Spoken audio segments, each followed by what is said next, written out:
And we're live. Friday night, 8 p.m. What are we? 3 minutes late. Not bad. Not bad. Don't get used to it, guys. All right, I'll maybe wait for a sec. So you guys might notice that it's just me this evening.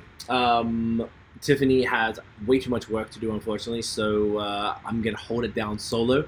But this is a good one. So as you guys would have known, last week we spoke with beer media guys in Australia, Sunday Sesh podcast with Steve, Mick, and Steve-O. Super fun. And today we're continuing the Aussie run with another fellow craft beer podcaster, but also Australian craft beer podcaster, I want to be clear. But also this young man, this gentleman, is in a similar field to myself and Tiff with the marketing thing. So this is basically the optimal conversation for me because we get to speak to somebody. There he is. There's Mick. What up, man? How you doing, man? Thank you for coming through. You're gonna see Matt. Mick, I spoiled it for the. Actually, it says on the title. Everyone knows who it is. I told Matt that you said Glasshouse is better pizza than Revel, and we're gonna address that publicly very shortly. But yes, it's basically a perfect situation for me to talk with a fellow beer media podcaster, someone who's in that world who just gets it. And on top of that, somebody who's also in the marketing world, which is something, as you guys know, if you follow BAOS, that's something we really care about. So, Bruce Morris, happy Friday. Thank you, Bruce. What up, my man? Hope you're doing well. What are you drinking, Bruce, by the way? Julie says hello. Hey, Julie. Tiff. Julie and Bruce are on. I let her know. She says what up. She'll jump in a second, say good day to you guys. All right, let's just do the podcast. How are we looking here? All right. What's good, y'all? This is C Certified Brewhead. Welcome to episode 19 of Beer Not the Shit, the podcast, Adjunct series, quarantine edition. This evening it is just myself, but I have a very special guest. Last week we spoke with Australians and we're keeping the game running. This evening I have Matt Fay from the Revel Brewing Podcast in Brisbane, Australia. Matty, welcome, my dude. Hey mate, thanks for having me on. It's been a long time in the making, but super stoked to be here. Yes, man. I think we connected probably, I was thinking before, it was probably like 18 months ago, I reckon? I think it was around then. I think it was probably around February-ish last year because the podcast started, I think, around March, April. So it's just before. Yeah. Okay, sick. It's been really cool watching you grow, and you're really like killing it in the, what's the thing called? The Aussie beer pods that Steve does. Like, it's great to see that and see how, I saw from when you started and from you coming up, figuring all this stuff out and killing the game. So it's really cool. We're definitely going to get into that. And I think we were supposed to do this episode in June. It was the week that was the Amplify Melanated Voices week. So I had to cancel, and I apologize for that because we stopped posting that entire week. And now finally our schedules have aligned. And it's kind of good timing. I think it's better timing because now I've got last week Aussie, we have you repping Australia. Next week we have another Australian podcast. So it made it a run, which I quite enjoy.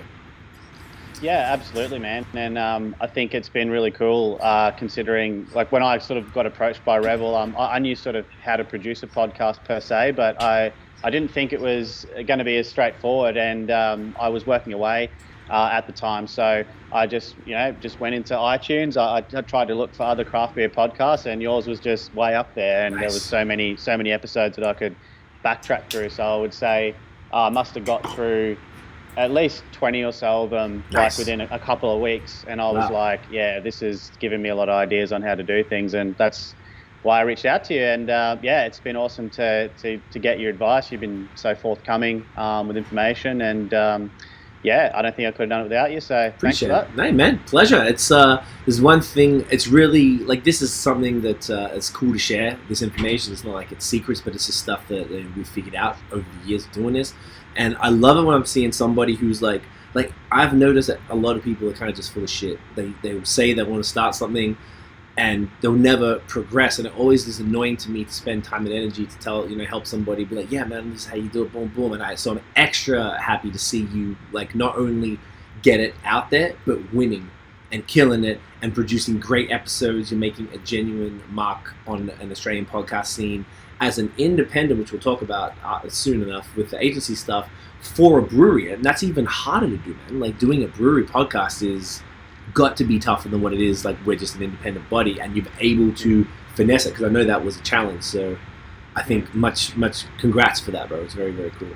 I love it. Yeah, Thanks, mate. I appreciate that you can see that, and I suppose, yeah, the Revel guys and everyone involved with Revel, it is pretty special to me because they were basically my first long-term client, and they've been my longest clients, since before I started, or when I got started, and so about 18 months now, and up until only about 3 or 4 months ago, that was just a side gig. Like, my business was a side gig, and I was away for work quite a lot, 5 weeks out of every 12. I was literally taking days off to go do the podcast, and then I was in Darwin and like North Queensland or wherever in Airbnbs and hotels and stuff, and I was like record it, editing on airplanes, like total hustle to just get stuff out there in the beginning. But I think, it was, what was difficult for me was that, I enjoyed a beer, but I was never like a craft beer person before getting involved. And I had to very quickly really immerse myself in that industry, I suppose. And that was probably the biggest thing, because my job as the host, and the podcast has changed format slightly due to COVID. Of course, yeah. Essentially, the format was like someone would come in, and we would record for about an hour or so, and to me that was about 4 or 5 different episodes, 15 to 20 minutes long. But my job on the podcast was just to try and ask good questions, and then just shut up and let them go, and then just try and dig a bit deeper and maybe work the conversation a certain way. Some really cool content out there, but I think probably the coolest thing about it was I was learning something every week, and I still continue to learn heaps more about what I think is actually quite a very interesting and intricate industry to be in. I love that. I really want to get into this. What I'm going to do just before we get into it, I got so many questions for you, even just off that first statement, because I'm going to get excited. I've got a couple comments which I want to quickly address, and then we'll crack our first beers. So Bassam, shout out to Bassam. He says, "Where's that girl you live with?" He missed it. What'd you say? Oh, I thought you said something. Yeah, you pissed at Bassam. Bassam is our good friend. He's also a great YouTuber. Everyone needs finance tips, real estate, investing. He's the man. Go follow him. Go subscribe. He's great. So where is she, Bassam? She's doing work. She's working.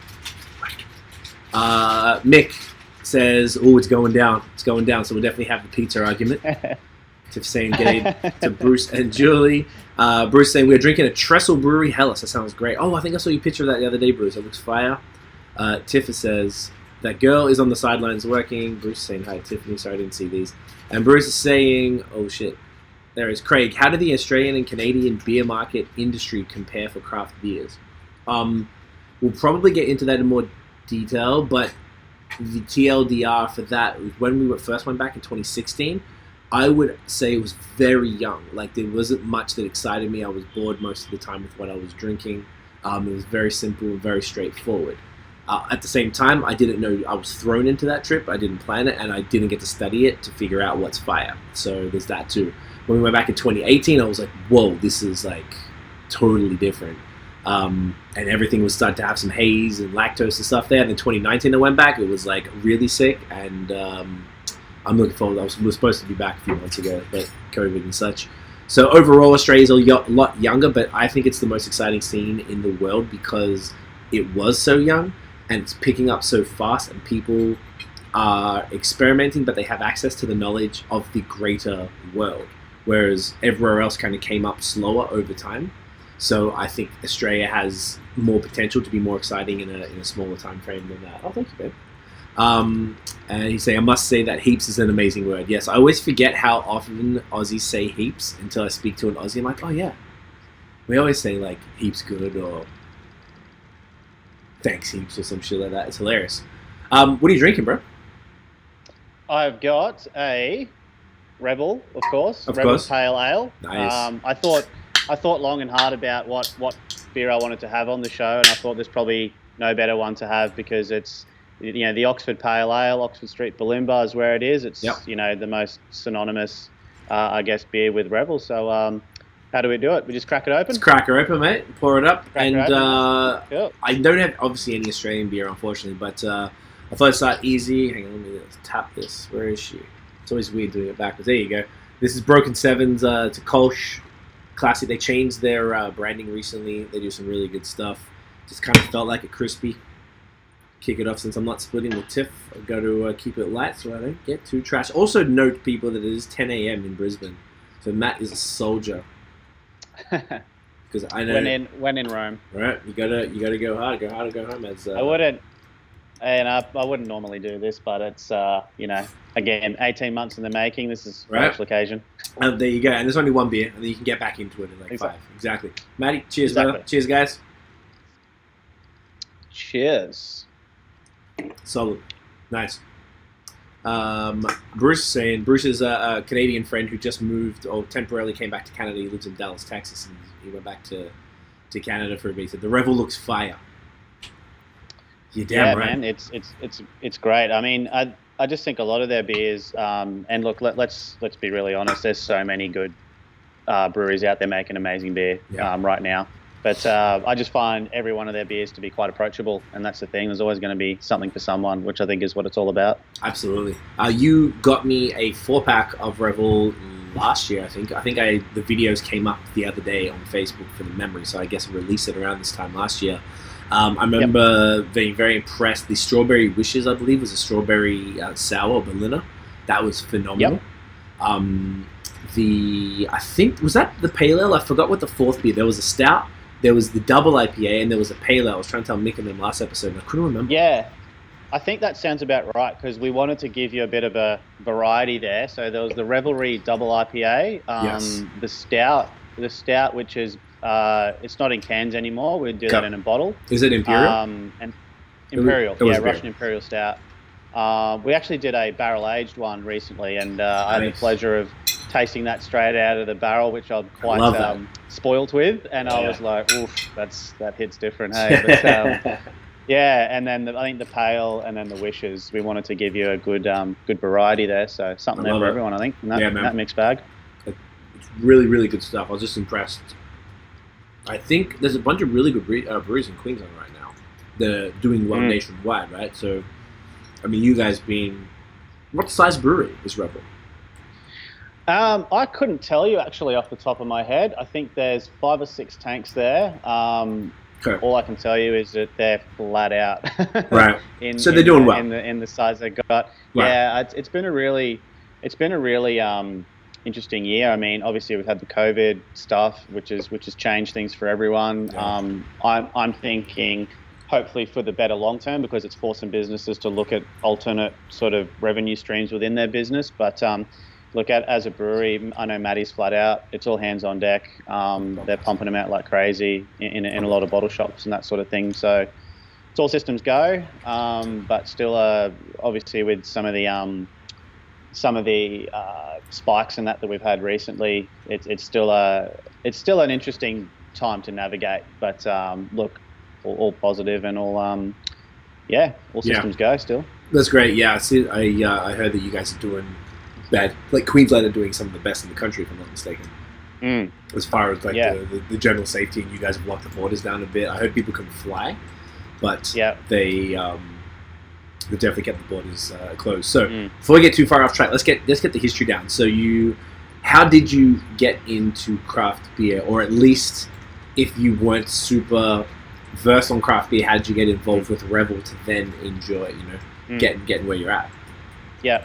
I guess my beer story is a bit of a funny one. So I guess as a kid, my mum always used to tell me that beer had dead toads in it, because I would smell it and I would think it would smell bad. And I think that was my mum's way of trying to get me to not drink at all, basically. And I nice try. Kind of believe that. Yeah, nice try, Mum. Yeah. Maybe I believed that for a little bit too long.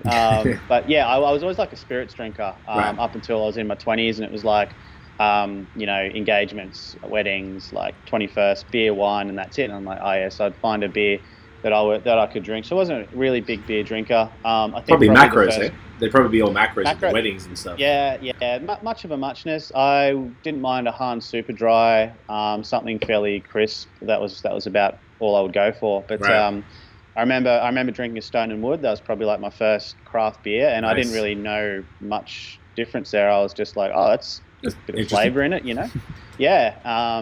Then it was the James Squires, like the 150 Lashes, and they have a brewery in Brisbane, the Charming Squire, and there's a heap of beers there. So they're probably the two that sort of opened up my eyes to craft beer. But it wasn't still even until I got involved with Revel that I really got into what independent craft beer was and what all these different beer styles were. Right. Funnily enough, I had a podcast myself, which didn't last very long, more so for the fact that it's just because it was about my business and I was interviewing people I was involved with. But you've probably sort of gone through this, and I admire the way that you guys churn out content, because I was doing my podcast and then all of a sudden work was coming on and I was like, oh, something's got to give. Mm-hmm. But one of the guys I interviewed, we interviewed him at Revel because his brother-in-law is Matt Flexman, the co-founder there. And then they basically reached out through Anthony from Second Rodeo, the brand I was working with, and said, you know, who's the guy that came in for the podcast? We want to make a podcast. And so it was just really like networking. Serendipity, right? Yeah. It was. Right place, right you time. you just never know. And funnily enough, the only reason I knew Anthony was I had someone approach me on Facebook about doing some marketing, and we met up in Balloon and just like about a month after the brewery opened, we were just like, oh, let's go in here. And I remembered the pizzas, had the pale ale, I remembered the beer, and I was like, yeah, this place is pretty good. And then he said, no, that's my brother-in-law. He's an owner in that place. I'm like, sweet. That's convenient. So very convenient. But yeah, and then I was just like, I think we should do more than just a podcast. We need to do video. We need to do other bits, if you want to really sort of give this a good nudge. And from there, the rest is history. It was really getting involved with Revel. Right. And pardon me. And then I guess from that, so yeah, it's been that sort of 18-month to 2-year journey so far. But what I think the good thing is, like, obviously I'm quite immersed there at Revel, but it's given me a wider appreciation for what else is out there. And like I just said previously, I was traveling 5 out of every 12 weeks. In my previous job, I was visiting the whole of Northern Territory, North Queensland, from Port Douglas down to Mackay, and then northern New South Wales, so like the Stone and Wood sort of area, Byron and stuff, right? Where they have Byron, all that sort of stuff. But I made it an effort to sort of get around to any breweries, or just if I was having dinner, try some of these brands. So, one that sprang to mind was Hemingway's up in Port Douglas and Cairns, and I spent a lot of time there trying a lot of their beers out. But that's kind of been the journey, and it's just given me a huge appreciation for the industry as a whole. That's dope, man. It's sort of like the opposite journey of most people, whereas sort of you fell because you had a skill set around the podcasting and media and social media and I guess digital marketing. You were able to sort of, it didn't matter what, I guess, subject you were talking about, because I guess if you're a facilitator and you're a curious individual, which I find you have to be some sort of a I don't want to say person, like, because we're not journalists, like a host. That's what we are. We're hosts of this, right? Like you have to have some sort of personal interest in sort of the subject matter, to ask engaging questions that sort of get to the core of what it is. So was that, I guess, that sort of describes you, just for people who are sort of wondering how it is to be in beer media. So you feel you would look at yourself as a curious person who's able to kind of get deep into this stuff. Absolutely. And I think that I think you guys mentioned something like this briefly on a podcast about sort of, people that build large followings, we'll call them influencers for lack of a better word, but yeah. They're not always the best people for social media. And what I mean by that is it's a different skill set to build a huge following. I mean, it's great if you can do it, like that's a skill set. But the other thing that I think I probably give more value, or what I think my job is it's my job to come into a business, learn everything I can about it, and figure out and almost prescribe, what we do, and go, you need this, you need that, you don't need that, we'll concentrate on that later, kind of thing. So it's a very, I would say it's a very like practitioner style approach. Okay. And that's why I think what I do, and I know we can because we do it across different industries, is we can replicate that across certain industries. There are probably some niches that I can't or won't work in, but I'm honest about that, and I go, hey, I don't think I can get as interested. So you made a good point about being curious, right? Like, if it's a subject matter that I don't have any interest in, I'm not the person. I mean, I could take your money, but I get more satisfaction out of the result, and I want something good to happen. And I guess probably testament to that is even just last night, Rebel's now jumping on to sponsor my local cricket club, and we're sending guys there, every week to go down, have a beer and stuff like that. That's well outside the scope of what I probably get engaged for, but it's just that's how I approach business. So yeah, I think it's the challenge is coming into a business, learning everything about it, even the business systems, like understanding how the business operates, so that you can use what you do to their advantage. So that probably sums it up pretty well, I think. Perfectly said. That's brilliant. I've got a bunch of sort of comments on some of the things you're saying. We've got a couple comments on here though. Sunday Sesh Steve is in the building. He says, "Hey, now it's a bit more professional looking." He's liking the setup. Last week we called the episode semi-profesh, so that was that reference. And Mick is saying profesh is overrated. You cheeky bastards. Just get it out there. Just get it done. That's it. Doesn't matter. Doesn't even matter. Who cares? That's what we're saying, the boys. Like, look, you can do your best at this point in time. Like you're saying before, and we'll get to it about the pivoting. Like, we would never do episodes by Skype. I was so vehemently against this. And when it happened, we did maybe, 4 or 5 episodes, just Tiff and I, and we're like, all right, well, we found this software. Our neighbor's a YouTuber with like almost 200,000 subs. So he told us about this, and we're like, fuck, all right, let's give this a crack. And now it's like, we've been rocking it every week, and it's opened up a world to me that even though right now the audio for this is going to sound great because we have microphones either side, but it's, it's bearable. It's not like it's horrendous. And if Jimmy Fallon and like Kimmel and stuff are doing like Zoom late night television, then people can deal with it for a podcast. So there's different levels of like what you're going to deal with as far as like a consumer right now. Couple quick notes on what you said. I think that was really well summed up.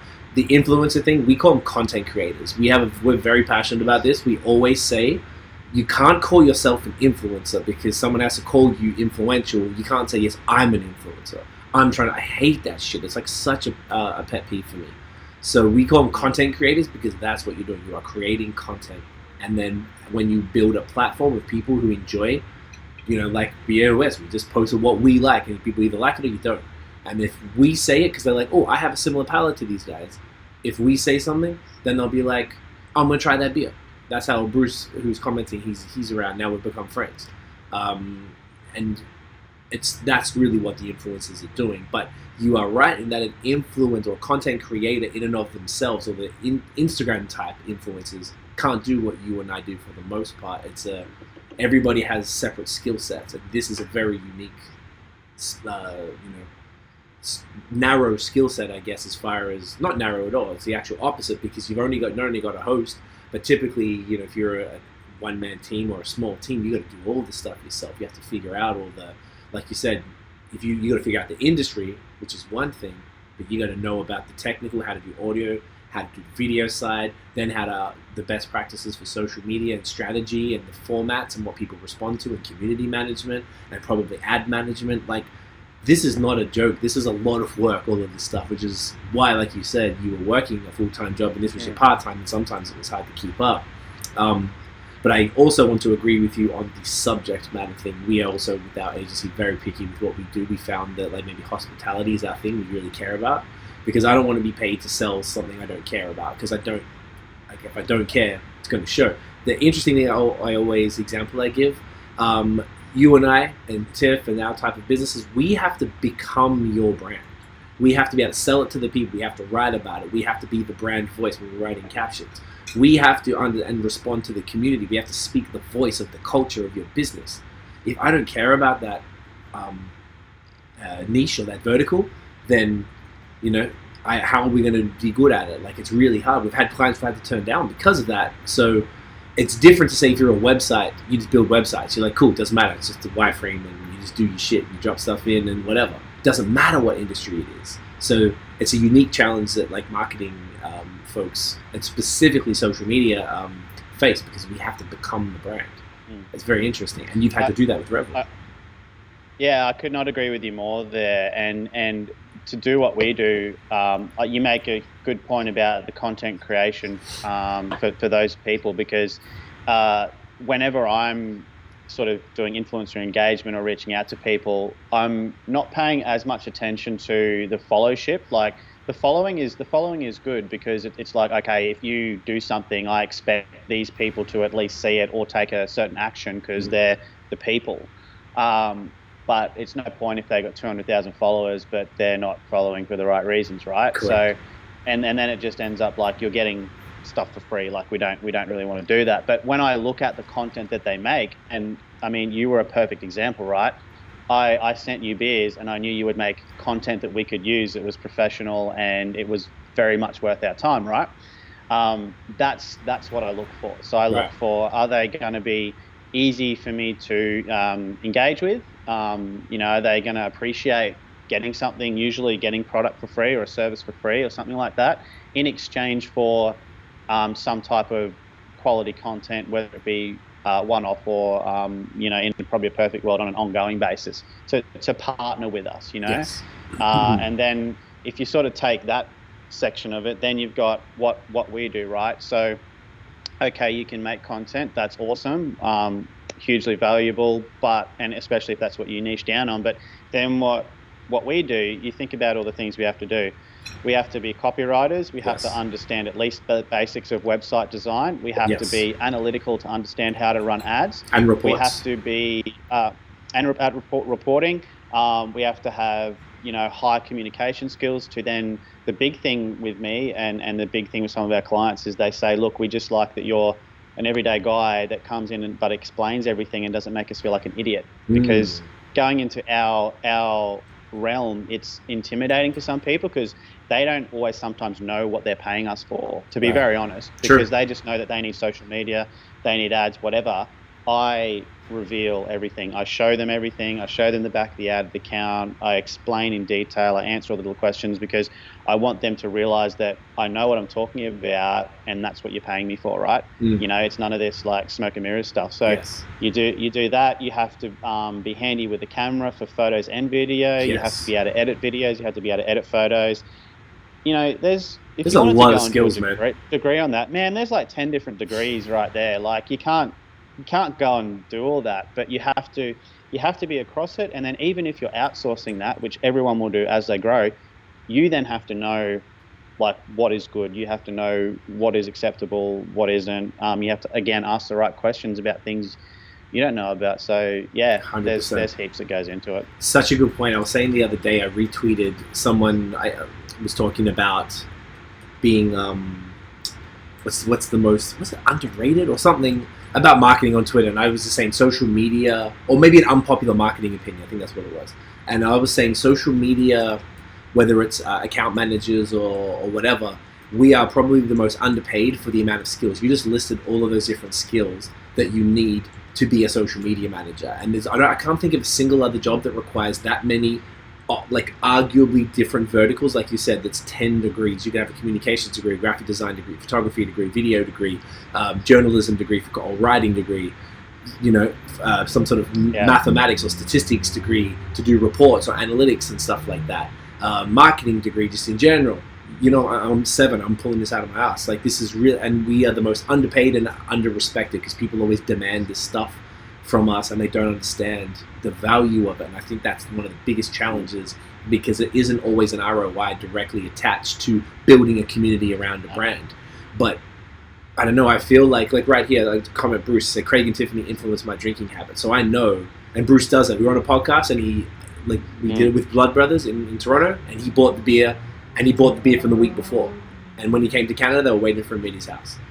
Like that's a real platform with somebody that we have a real relationship with that is benefiting the businesses that we support. So that's what you are creating for these businesses, or we are creating for the businesses. But yeah, our biggest challenge is showing them the value of having that community without associated, because people think of vanity metrics, meaning follow accounts. Like you said, I'd rather somebody with 1,000 truly engaged followers and they have a 50% engagement rate than someone with 100,000 followers. It's a big difference.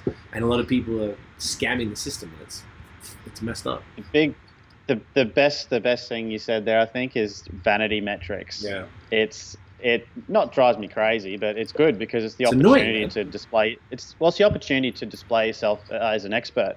Real estate is a really big one where someone comes along or not so much someone approaches them, but maybe an agent will say, I want 80,000 views, and I'm like, I'll get you your views, that's fine. 'Cause you put ads on I can show you, just pay this amount of money, and I can show them, campaigns where we've used an objective that gets you that reach, and it gets it for a cheap amount of money. But guess what? They're not the people that are going to click on the ad and go through to the listing, right? So what do you want? Do you want 50,000 views, or do you want 1,500 people that click through to the listing that are likely to call you up and buy the house? So, right. But that's our job. Our job is to then explain to them, did you boost a post and just throw it out there? Yeah, anyone can do that. Like, you don't need me to do that. My job is to create a campaign specifically and, retarget those people so that we're getting the right people in your funnel day in, day out. So, like I said, that's the opportunity. The opportunity is to then reveal and expose and show them how you do it. I love that. I would add to the fact that you said you don't need me for ads. I feel like a lot of people do, and they don't realize how little they know about ads. Like, it's until you study it, you're like, oh my God, this is some serious shit. And the average person are getting bled dry by Instagram and Facebook. Guys, remember that if you press boost post, and I'm just turning into a high season podcast, but if you press boost post, that's not the move. Don't do it. You got to do it in the back end. And there's a big difference with all of these different things. And people don't know that, and I think that some people will try and do it themselves. They'll get shitty results because they didn't do their targeting right, they didn't do the copy right, it's not engaging, the captions whack, so on and so forth, and they think it's a waste of money. I've had people tell us that a lot, and that's quite frustrating. A couple quick comments. High season code, funnily enough, which is a social media manager has to fulfill a minimum of 8 skills. Agreed. Steve is saying, so it sounds like Narrative Hub is off the ground and going strong now, Matt. To be honest, the last 3 months have been our biggest. Probably this month we're in now is going to be the biggest we've had, and I just think, I'm just super grateful for it, because if I can paint you a picture, when I caught up with the guys from the Sunday Sesh last time, I think it was about sort of heading into summer last year, and I was about to quit my job in December. Okay.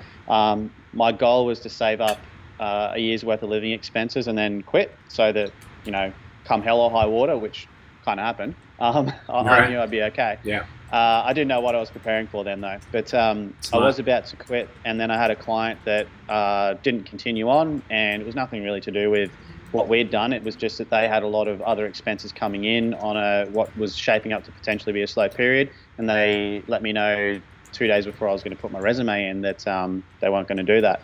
And I was like, that's cool, but it meant that I had to work another couple of months. And so I quit my job, and then 2 weeks later, the whole of Australia is in lockdown, and I'm going, what? And my mum was more worried than me. She's like, I hadn't spoken to her for a couple of weeks, which is unusual for me, but it wasn't a bad thing. It's just that I called her and I said, yeah, look, I know it's not great, but I'm gonna be okay. She's like, oh, I feel so much better now. Like, she was worried about me. Right. But so that first month was pretty hairy, and I was just, but it just, that word pivot. Like, I was like, okay, well, what can we do now? Well, I'm going to grab a 360-degree camera. I'm going to go out and do virtual tours. I'm going to start building more websites for people that are like, well, I need a digital presence now. I'm going to build a website, I'm just grateful that I had a couple of clients that I'd lost, but then a couple come up because of COVID. They were ready to go, and they're like, we just can't commit. And I was like, that's fair. Like, I totally understand. Still kept up the relationship. Just let me know. I can, if it's just someone to talk to, I'm here. Like, I understand. Gotcha. And then I had a couple of clients come on then, and then it's just snowballed. And I'm just super grateful that I had those clients come on and see value, and because I know that it could have been a very different scenario, and it's not the same for everyone else right now. Yeah, no, we're the same as you. We're fortunate too. I think we're well positioned in a time when like physical presence became extraordinarily limited, and all people had was social media and the e-commerce. A lot of businesses had to pivot from retail or any other way, physical to e-commerce. So who handles that more than anything? Who handles communities and who helps bring them money? Like it's us. So we've done the best we've ever done. I cannot believe it. It's ridiculous. So we're very fortunate, I think, to be in this position. Like a lot of people, we out of the job and such. So and I think if I hadn't quit then, I wouldn't have been able to just be like, back up against the wall, time to throw punches. You got to do it, bro. That's it, man. I was like, well, I could curl up into a ball, or I can start swinging. That's the only move, and, like, what else can you do? And I'm glad I was. But you talk about being well positioned, and sometimes, like, when things are going on, you don't know why they're happening or what it's for. So, like, I had a few people tell me, "Oh, just quit in like December or November, December. Like, just quit, you'll be right. Don't worry about the money." I'm like, yeah, I get what you mean. I have to make room for some good things to come in, but I also got to be smart about this. And I'm glad I pushed myself that extra couple of months. But I'm also glad, like, it's been a real slow burner for me because I have done it for just over 3 years now, but I've only been full-time since the 1st of March, really. Gotcha. And because I was building ever so slowly, though, but building, once all the shake-up happened, I was established. Right. I wasn't just, world's caving in, I'm going to do this now.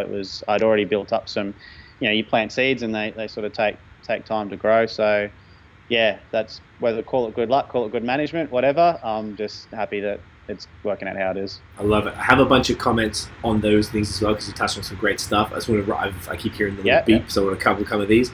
Bruce says, "Hey, Sunday session, Steve, were you on last week's podcast?" He was, Bruce. That was the guy on the far right of the screen. I guess, and Bruce also says, "I think that the respect of social media managers is elevating more now that people are stuck at home." Great point. I haven't checked average wages. I would hope that they would have gone up. High season, Tiff saying, "Agreed, Bruce. We're also the busiest we've ever been as a result of COVID." That's correct. We've been super fortunate and non-stop, and I'm desperate for a break. I need to go away. We're trying to figure it out. Bruce says, "A good result of COVID."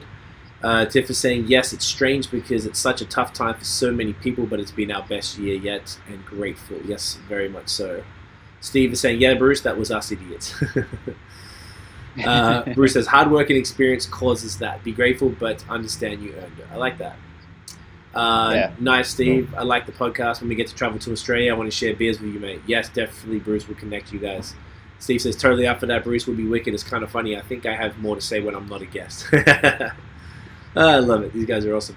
But so you said something that this shit happened to you 2 weeks after you started. If it's any sort of good omen, when we started high season, I sold some stock, some shares that I had. I wish I didn't in hindsight because it was with Apple and they're probably worth a ridiculous amount now. But I sold enough to get up to pay our rent for the rest of the year. We went full time July 17th, 2015. Tiff's birthday is the 19th, so it was like a birthday gift for ourselves to go full time.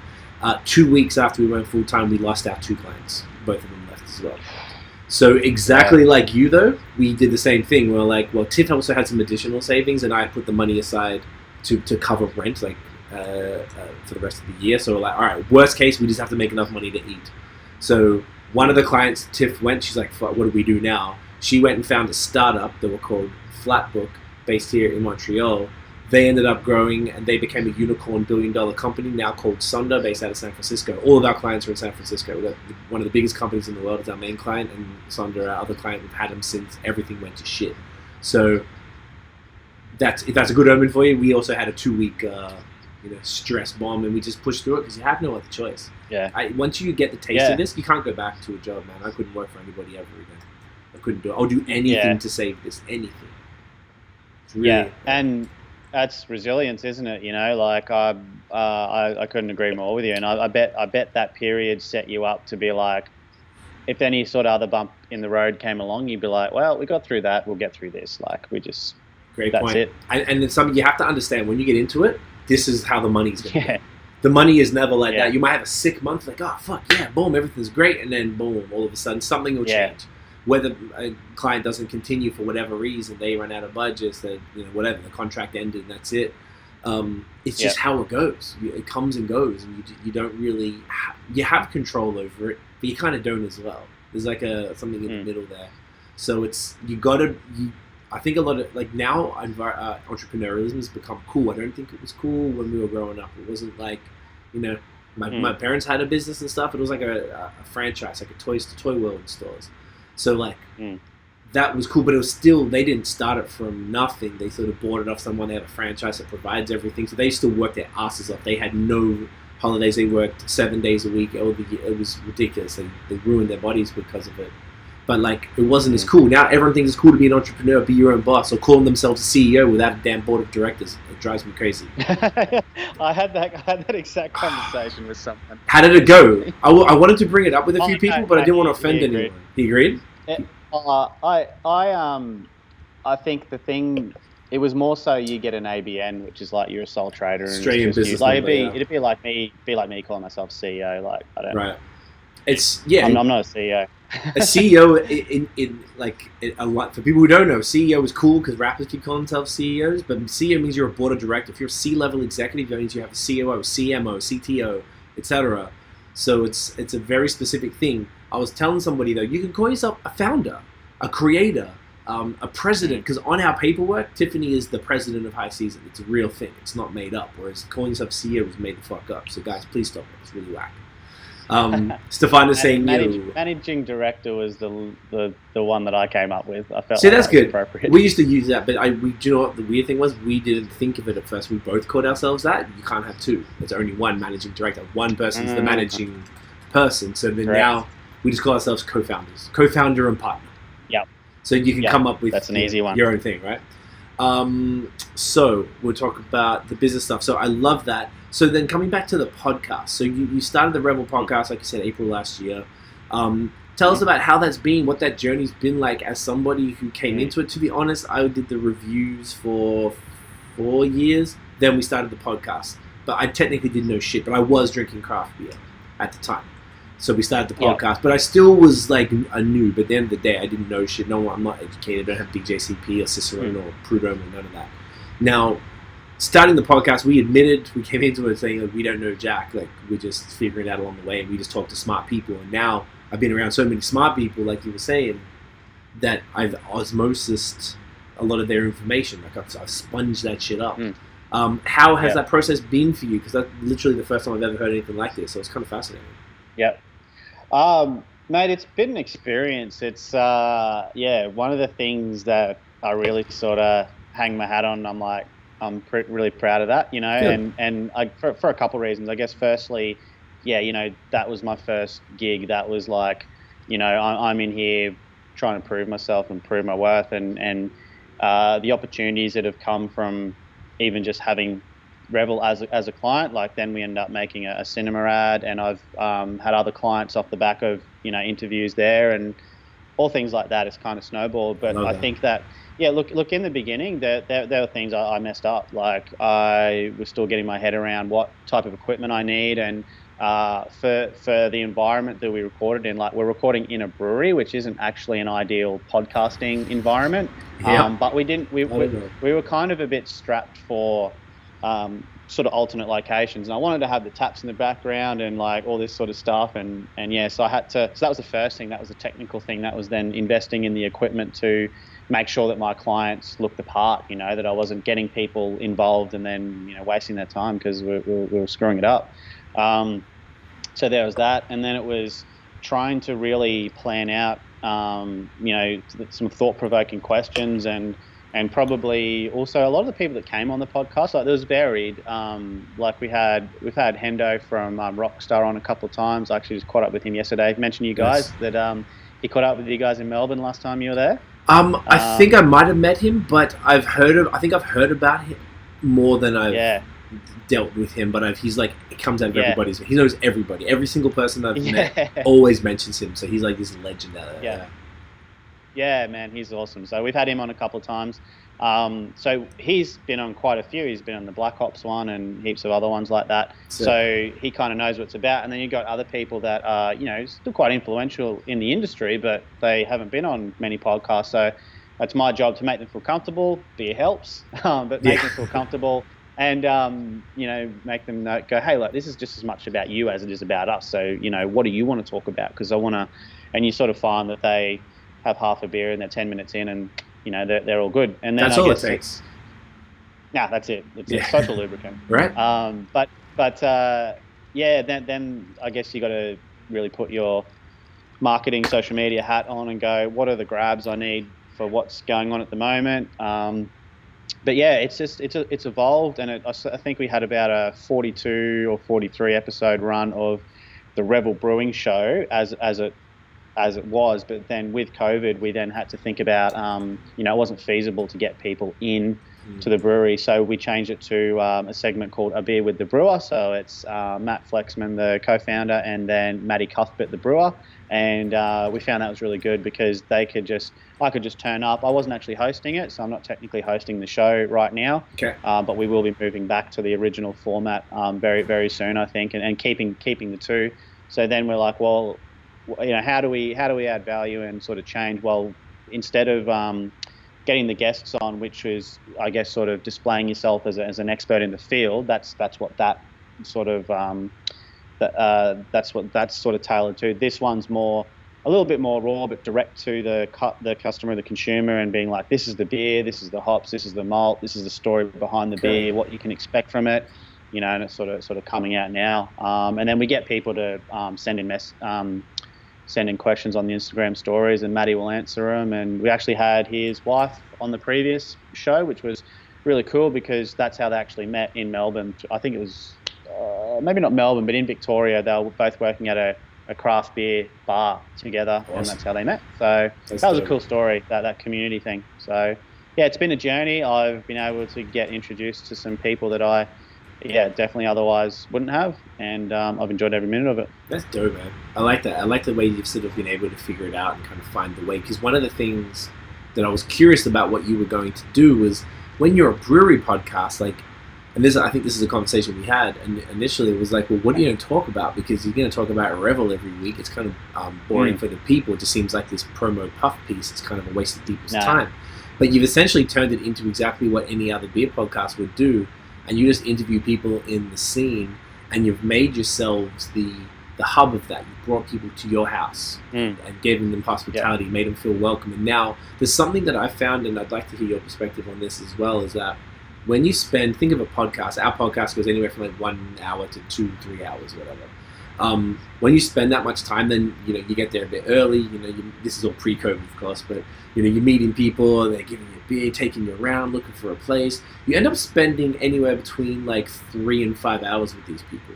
When you spend that much time with somebody, you start to really kind of connect, and you end up like really getting to know people, and it's a different level than if you just have like whatever, some other, like the podcast specific medium allows for that. So have you found that well, there's two parts to this question. Have you found that that's helped you because you're spending time, even if they're short, you cut them into shorter episodes, you're still spending a chunk of time, 2-3 hours with these people? And then on top of that, I found it's made me one of the most valuable connectors, being that if someone hits me up, they go, do you know this person? Oh, yeah. I know ridiculous amounts of people without trying, and all of a sudden you look back at 5.5 years, I'm like, oh fuck, I know all these people now. And I didn't even realize. So I can connect other people in the industry together for collabs or do different things to help influence the industry in a positive way because of this network of people that I'm not monetizing. But if you're able to be like, yo, do you know the guys that are here? Whatever. Yeah, man, my boys, don't worry, I'll connect you. It's all good. And just having that little plug and that little warm lead, or like, I brought Chris from Mr. Banks, his first, I like to think this is why, but his first oat cream IPA from Other Half last year, and then he started making oat cream IPAs, so I'm pretty sure it's from drinking that beer, and I gave him the idea for the Nutrigrain beer, and he did it. I was joking, we were fucking around, and he did it. So, it's small things like that, though. I'm just saying in a cool way, like you just find you're impacting the industry, even though we're adjacent, we're industry adjacent, we're not in it really.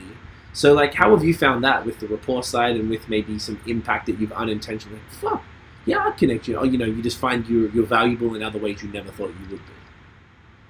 Yeah, I think it's the podcast format is just the easiest cold call that you'll ever make, if I can put it that way, because that's from a sales and marketing point of view.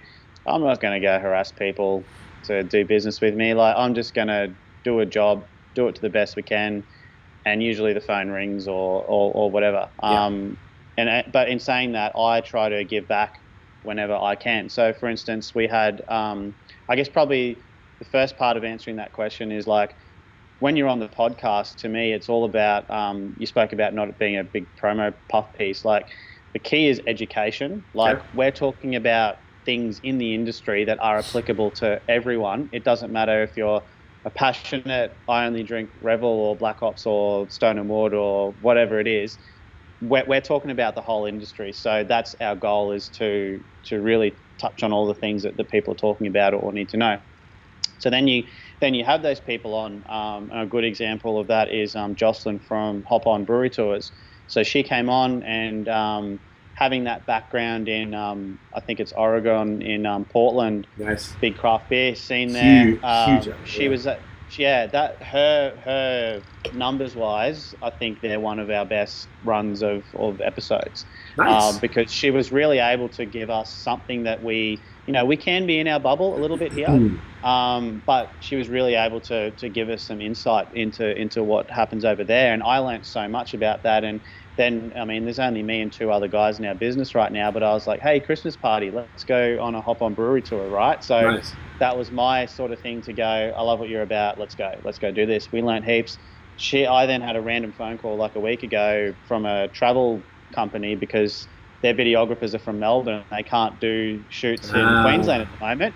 And she just referred me, and she's always, I see on business pages. That kind of stuff. And I'm quick to sort of also go, hey guys, like, if you love your beer, go on this, like that.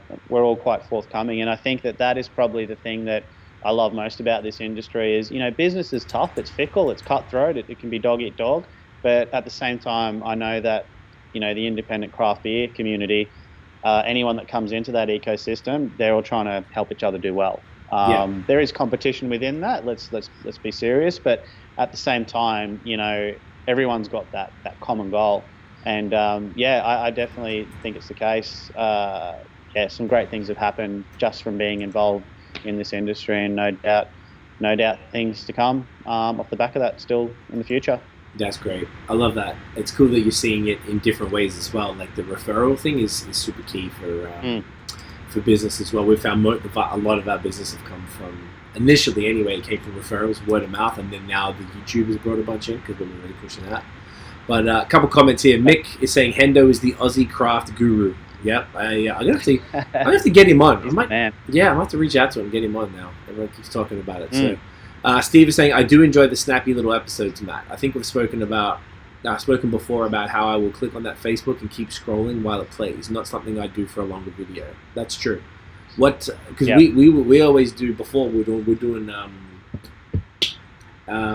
you call them? The trailers were not trailers. We did the highlight videos, what we call them. Sorry, it's been so long. I forgot what the fuck they're called. So we did like a 20-minute video Tiff would cut from it, the podcast, or just to some of the highlights from it, and we popped that out. So that took her hours to edit that stuff and put that together. And that was probably why, because no one's going to, if we talk for 2 hours, no one's going to sit there and click on a 2-hour video, really, specifically on Facebook. It's always interesting about how, but I really like that you did go straight to video from the beginning on the podcast, because I think that that's my second podcast with my brother. We talk about rap stuff from our music side, and we just go live. We were doing this for BAOS. We're like, fuck it, let's just do it this way, because we wanted live. But he lives in Toronto, and I'm here in Montreal, which is like 5.5 hours away. So since I haven't seen him for like 6 months, so we're like, all right, we could just do this via this exact same way we're doing it now, and we have a video portion each week. Some people just like, just before this, we're watching a podcast on the Joe Budden podcast, just put it on the background. And it's just like these guys talk for 3 hours, 2.5, 3 hours, and you just let it go and keep coming back to it. Like, it's kind of cool. So it depends how people watch it, but it's dope. So you are doing the mostly short episodes, like the 15, 20, is that right? Yeah.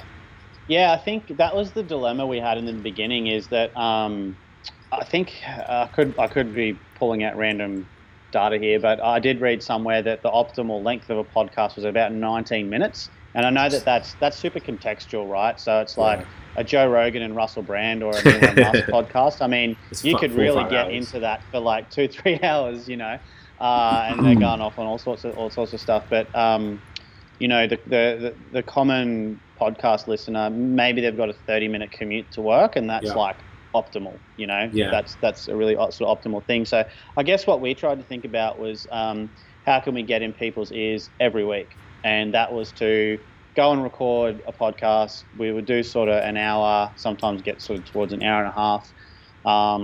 And then we could chop that up into probably no longer than about 20 minutes. And it meant that we could give specific subject matters as well. So not the whole, like you weren't searching for an hour to find the bit. And I guess that was just that, repurposing of content model. And like, a beer with a brewer probably started out as like it was pretty short. It was only like a 7 or 8 minutes, sometimes even 5-minute one. And I thought it wasn't quite enough.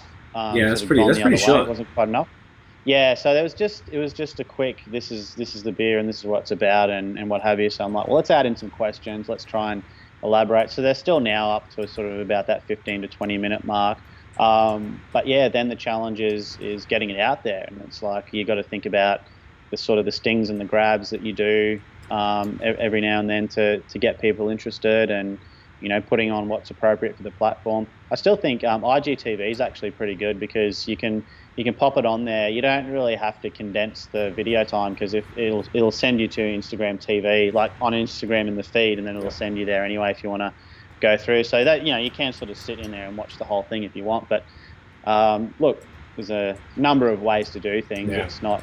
I think that's probably the challenge with social media is you have your best practices and principles, like the boost post is just how Facebook takes your money, and anything that they shove in front of you like that, just that's a thing. They're just trying to take your money away, really. Yep.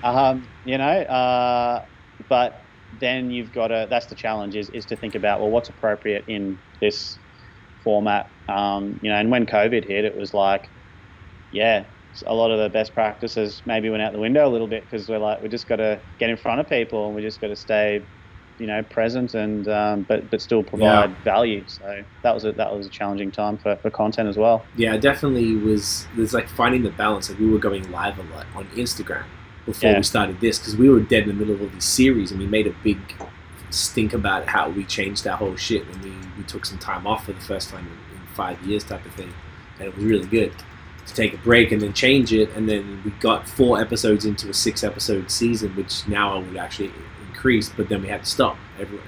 We had the last 2 booked the week after March 15th is when shit got real, and they were booked like March 19th and 23rd, and we had to cancel them. So we had to pivot, and then that is one of the challenges. One of the other things, just speaking to IGTV, is dope. That's why we do the shorter, like 1 to 3 minute clips, and then we put the highlight clip on YouTube because we're trying to build our YouTube channel. So we're really all, just to piggyback on what you're saying, it all depends on the goals of the podcast. What do you want to do? We want to build YouTube because we do other YouTube content, which we've slacked on because we got a very large client and we haven't been able to do, and our first employee, and we haven't been able to do anything since like June, since he came and since the big client came. So it's hard to kind of balance everything, trying to get your own stuff out. Then you're running the agency and you're running other client stuff. You're exhausted. This is our Friday night and Saturday morning for you, so we're spending that time making more content, which means when we make this content, there's more work to make the rest of the content. So people don't think they see you live, and that's cool. Still got to make the cover art. I still got to do the keywords. I got to put it in the playlist, do the end cards and the cards during it and the end thing. You've got to... I got to edit all the audio, get your audio, put the audio together, get that arranged, send it to my brother so he sends it back to me. Then I got to write the full description for Libsyn and put that in there so that I can send that out to the world. Then you've got to put the promo together. I'm going to take the photos of the cans afterwards. You see where I'm going, right? It's not like a five... You know what's up with people I don't think understand. I'm droning it to make it sound like, so you kind of drill home the point that like there's a lot of shit. It's a lot of work to do this, and that's why most people don't last. And that's why I was super happy because now I know more about what you're doing. I'm not surprised that Revel's podcast is doing so well because you're an entrepreneur. You understand it, you get it from like that technical perspective, and it's like instead of being a beer guy doing shit and having to figure out tech and marketing, you're a marketing guy having to just sort of figure out beer with already an interest in beer, and now you've gone from here to here. I'm sure you've probably tried every style and like all these different breweries, and like people know who you are, and you're like, that's got to be a fascinating way to do it, to kind of learn about it in front of the world. And it's also ballsy because do you come out there and say, guys, look, I'm not a expert or anything like that, or do you just kind of not even comment on it? You're just kind of facilitating the conversations. I am like, if I can be brutally honest with Please. you, I don't. How do I put this? You know for a fact that in our space, there's a lot of egotistical people doing what we're doing. Correct. For whatever reason it might be. They might have a inflated sense of self and think they're the boss and they think they can do everything, and it's it just doesn't work out that way. And I think that the way that I approach things is like, I always look at every scenario, and I'm harsh on myself. Right. But I think that I have to be like that so that I'll grow.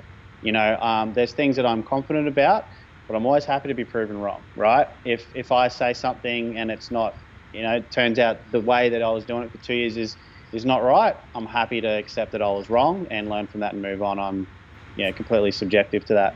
But I think that that's the angle that I take. If I was to go in and pretend like I knew everything about craft beer, I would have exposed myself to be an idiot because I didn't. And I think even in the very first podcast, I introduced myself and I'm like, look, I would class myself more as a connoisseur than an expert. I didn't know what a Berliner Weiss was. I didn't know what how to make a stout, or I didn't know what all these other beer styles were. I was just learning the names of everything along the way, right? So, but that's why I was like, well, how can I add value? And it was just to ask good questions. And it actually worked, I think, so well, because I was a noob, but I was asking the questions that everyone needs to know. So if you get two experts together, that can be a good high value, high level conversation.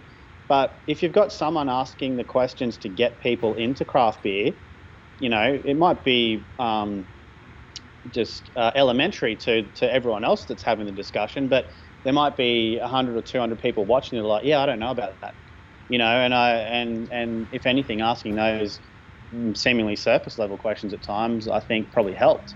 Yeah. It doesn't matter where I go into. Obviously, I'm confident in the things I do. I wouldn't be doing what I do right now if I wasn't. But I'm always, especially when things go wrong, like I'm quick to sort of point the finger at myself and be like, well, okay, maybe they could have done X, Y, Z better, but what could I have done? If I'm not looking at what I've done and how I can improve each time, we'll never get better. So that's the level. That's the level I try and operate with in most things in the business. I just think that's the best way to get something out of it. No, I love that. I think that's it. And as you were talking, I was like, I think that's really that's kind of the way we started too, because we position ourselves like, look, we're not writers, we don't know authors, we haven't written a book, we have nothing, we're not trained, we don't know shit. So keep in mind, we don't know jack. And I was listening to podcasts and I wasn't hearing any people like us. And Steve said the same thing. I had a chat with him about it. Like, he said that was the thing. He couldn't find many people. We were one of the few. There's probably a few others now, like yourselves and the boys, and I'm sure there's some out here and whatever, everywhere, that are more in that vein. But 5 years ago, there wasn't anything. 5-6 years ago, there was nobody making content that wasn't already for like a higher sort of like, I in my mind, it was so boring. It was for an older age group, but it also was for people who maybe knew a little bit more about beer, which at the time was a significantly smaller volume of people. And now I think people are really understanding craft beer, and and it seems like, at the very least we could talk for yourself, us, and for the SMS boys, that we're not trying to make anything. We're trying to make it as welcoming and unpretentious and straightforward as possible. With beer can be that pretentious. It's not what we're about. Yeah, we're going to talk about tasting notes and stuff. There's no real like question that's too dumb, and I think that's important, because what we need to do to grow the industry is to bring more and more people in it. So it's really smart you're not positioning the Revel thing, and even just, like you said, you would have exposed yourself so you couldn't fake it even if you wanted to. But you've made it a welcoming place for Australian craft beer fans, particularly if you want to be, everything's local, so you want to drill down. If people in Brisbane specifically are like, yeah, I know Revel, I know Hendo, I know this brewery he's catching up with now. Yeah. Like, there's a familiarity, and that's what I find, is everything's local. I'll go and do this episode, and there'll be a bunch of Aussies commenting. I'll do something in Ontario.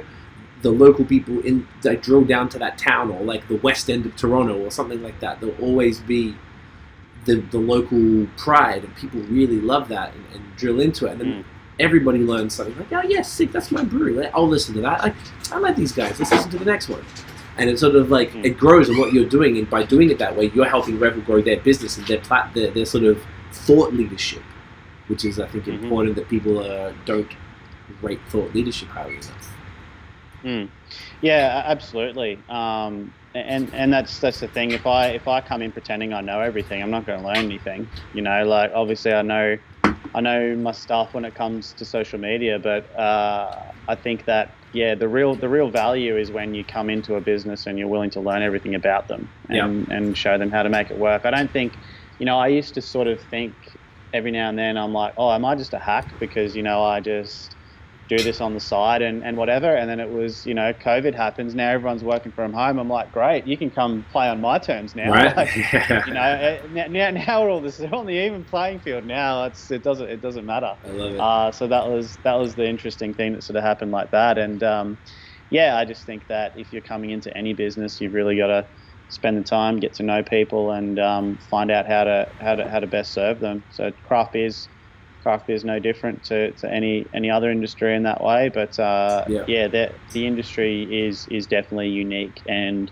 the ways that people win in the industry are completely different. Everyone's got sort of different strategies and that kind of thing. Different markets are trying to appeal to.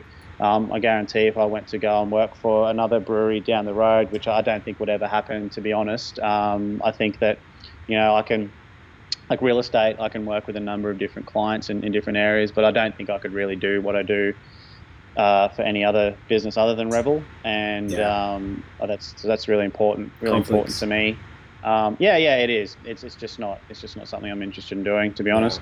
But I'm all about the industry, right? I'm still happy to promote the industry as a whole and get behind the other breweries that are doing really well. I think that's the biggest thing that's important in our industry anyway.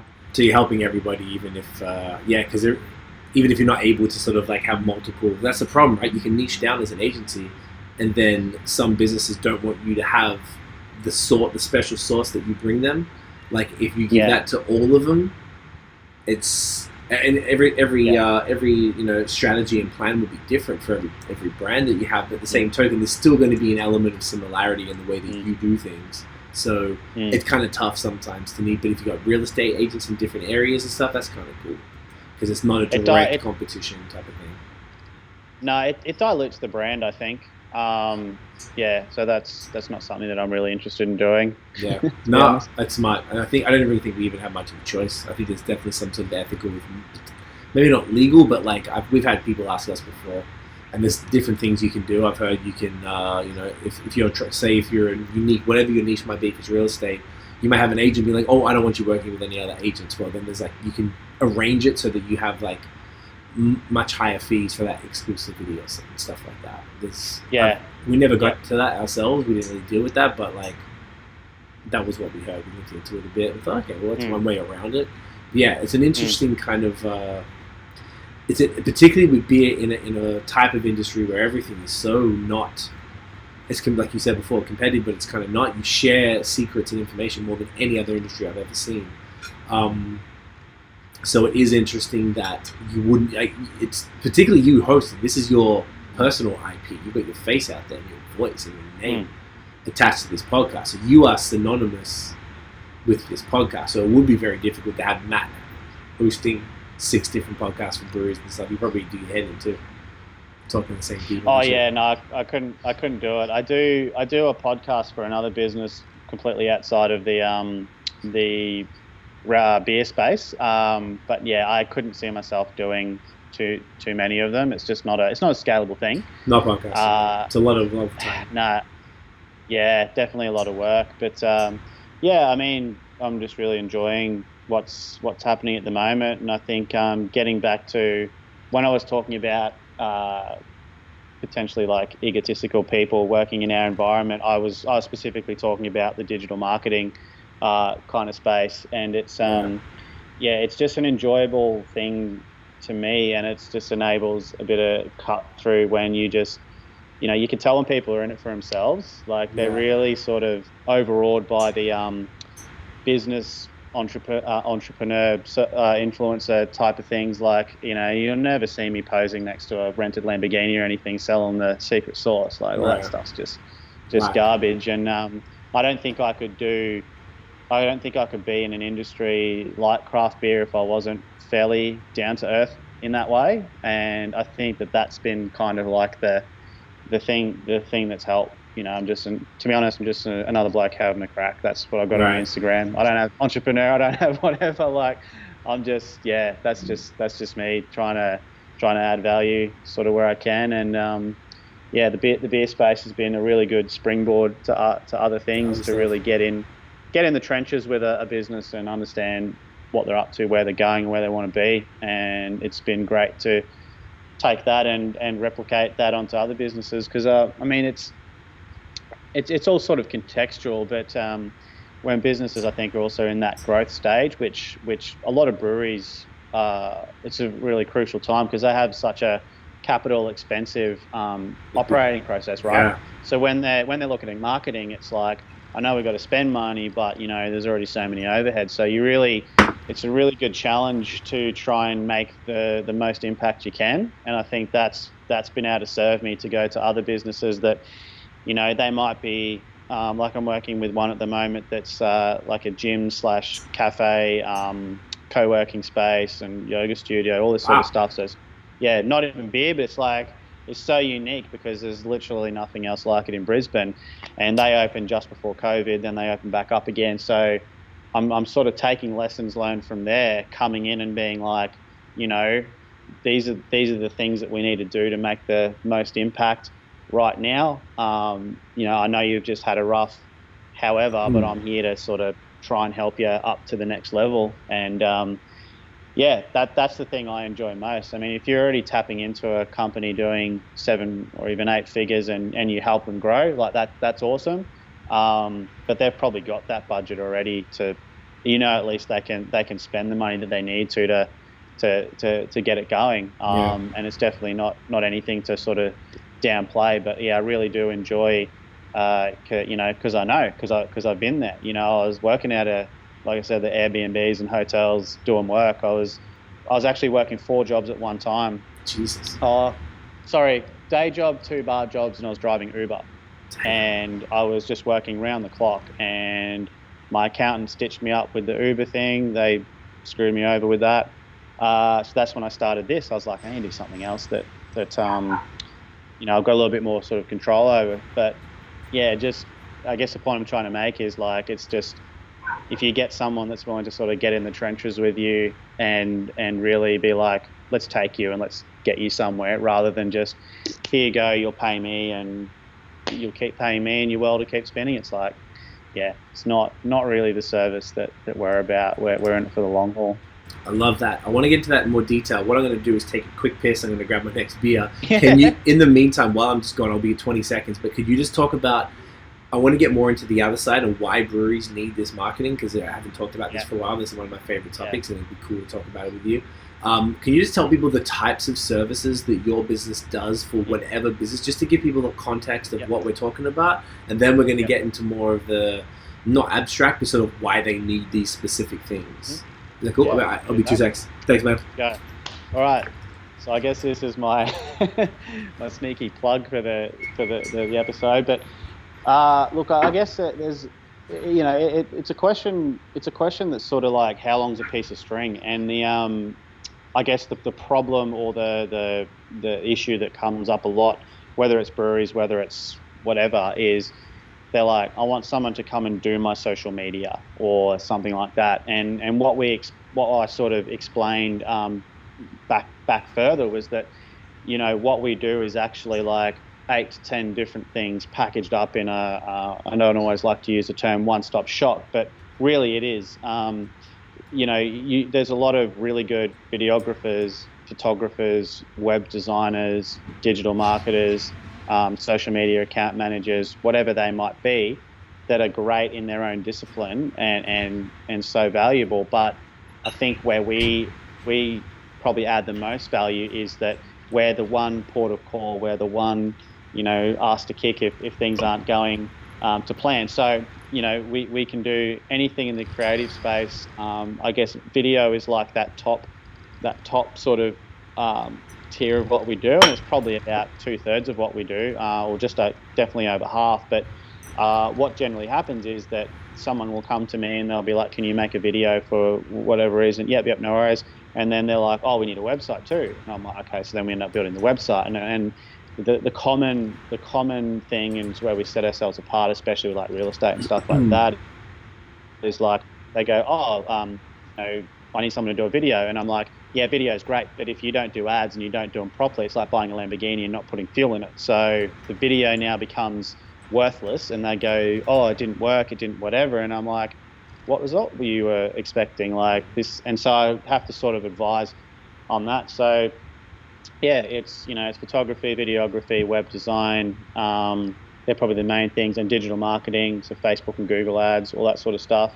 And I think the thing that we can offer value to in is, I don't like to use the word consultants too much, but like if there's anything in the digital space, even if we don't provide it ourselves, I guarantee you that we'll be able to find the correct person to do that and facilitate it. And that's probably where we make our money, so to speak, because we're the person that you can call, that you go, hey, I've got this idea, or I need this certain thing. We don't make apps, but it's like, well, you need an app for your business. Well, I know the things you need. I know what platforms you need to be on. I can source that for you and manage that process. So yeah, I think that's the value. I've heard this from other businesses, that they love just having that one person to go to and go, can you do this? If not, can you manage this for us, and find someone who will. So. Right, that's dope. That's something that we've done time and time again, from time to time, because it all depends on how much you really want to kind of like deal with that, and if it's worth it for the extra money. What are you drinking then? Tell us. Another pail. Another pail? So I bought a 4-pack of pail. So yeah, we'll finish that off. I finally got my first Black is Beautiful beer. Let's see if I can. This one is from Nickelbrook in Burlington, Ontario. They collabed with a girl named Laurie Allsourced is her Instagram. And so I like it to get a person of color involved in the beer. Yep. So they didn't send it to me. I purchased it because they let me do it. So I haven't been able to get my hand on any of these ones, but this one looks super interesting. It is I'm trying to look at the can as I'm pouring it. 6.3% says chocolate and strawberry stout. Ooh, that sounds tasty. Right? Oh, look at that head. My God, I'm lucky I got a bunch of these, man. I'm excited as hell. I love it. I had a real interesting one. I'm pulling it up so I don't make a fool of myself. Urbanaut beer blender. Yes. Now have you seen that one? Yeah, my friend sent it to me recently, and they're from Auckland.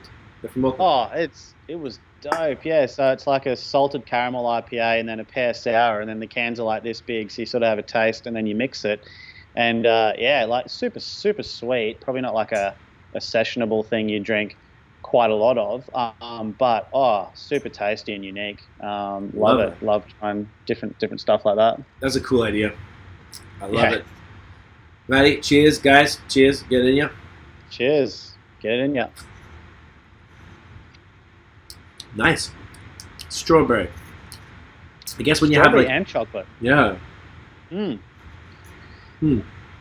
must admit, I have been getting into some of my dark beers lately. I hadn't been a big dark beer drinker, and then I had a couple of different stouts and some brown ales, and I was just like, yeah, this is interesting. Makes me think a little bit more. Some killer stuff, bro. Like once you sort of get over that kind of hump, it's glorious. The dark beers are insane. Quick couple comments just to catch up, and we'll get back into it. Steve is saying, I just love tinkering with audio and drinking good beer. Shit, bro. I respect that. Sam Smalley. Hi, from Southwest Victoria, dudes. What up, Sam? I've only ever tried 3 Revel beers. All stouts. I was pretty happy with them. Just haven't come across your range very often. Probably because it's Southwestern Victoria. I imagine it wouldn't be super amazing. As far as down there. Yeah. Steve says, "G'day Sam, haven't I seen you on Beer Together?" Oh, that's the Tiffany's thing. I was supposed to get on that.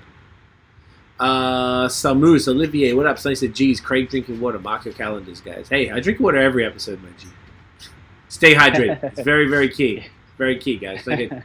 So we just talking about just before the importance of breweries doing marketing and in the way that you were describing it, and hopefully the way, I caught the end of it, but I get the point. You were trying to just connect and show that, if you need one thing, if you need a website, we get any photography for that website, you probably need some videos to do something on that, and so on and so forth. So you're able to sort of service all those needs. But I find the beer industry and the brewing industry, period, is one of the industries that's most lacking in its marketing efforts. I feel like they don't value it. I understand, like you said, they're very capital heavy. They're putting literally, in some cases, millions of dollars into these establishments, right? Off the rip. They're walking in the door like, 6-7 figures in debt.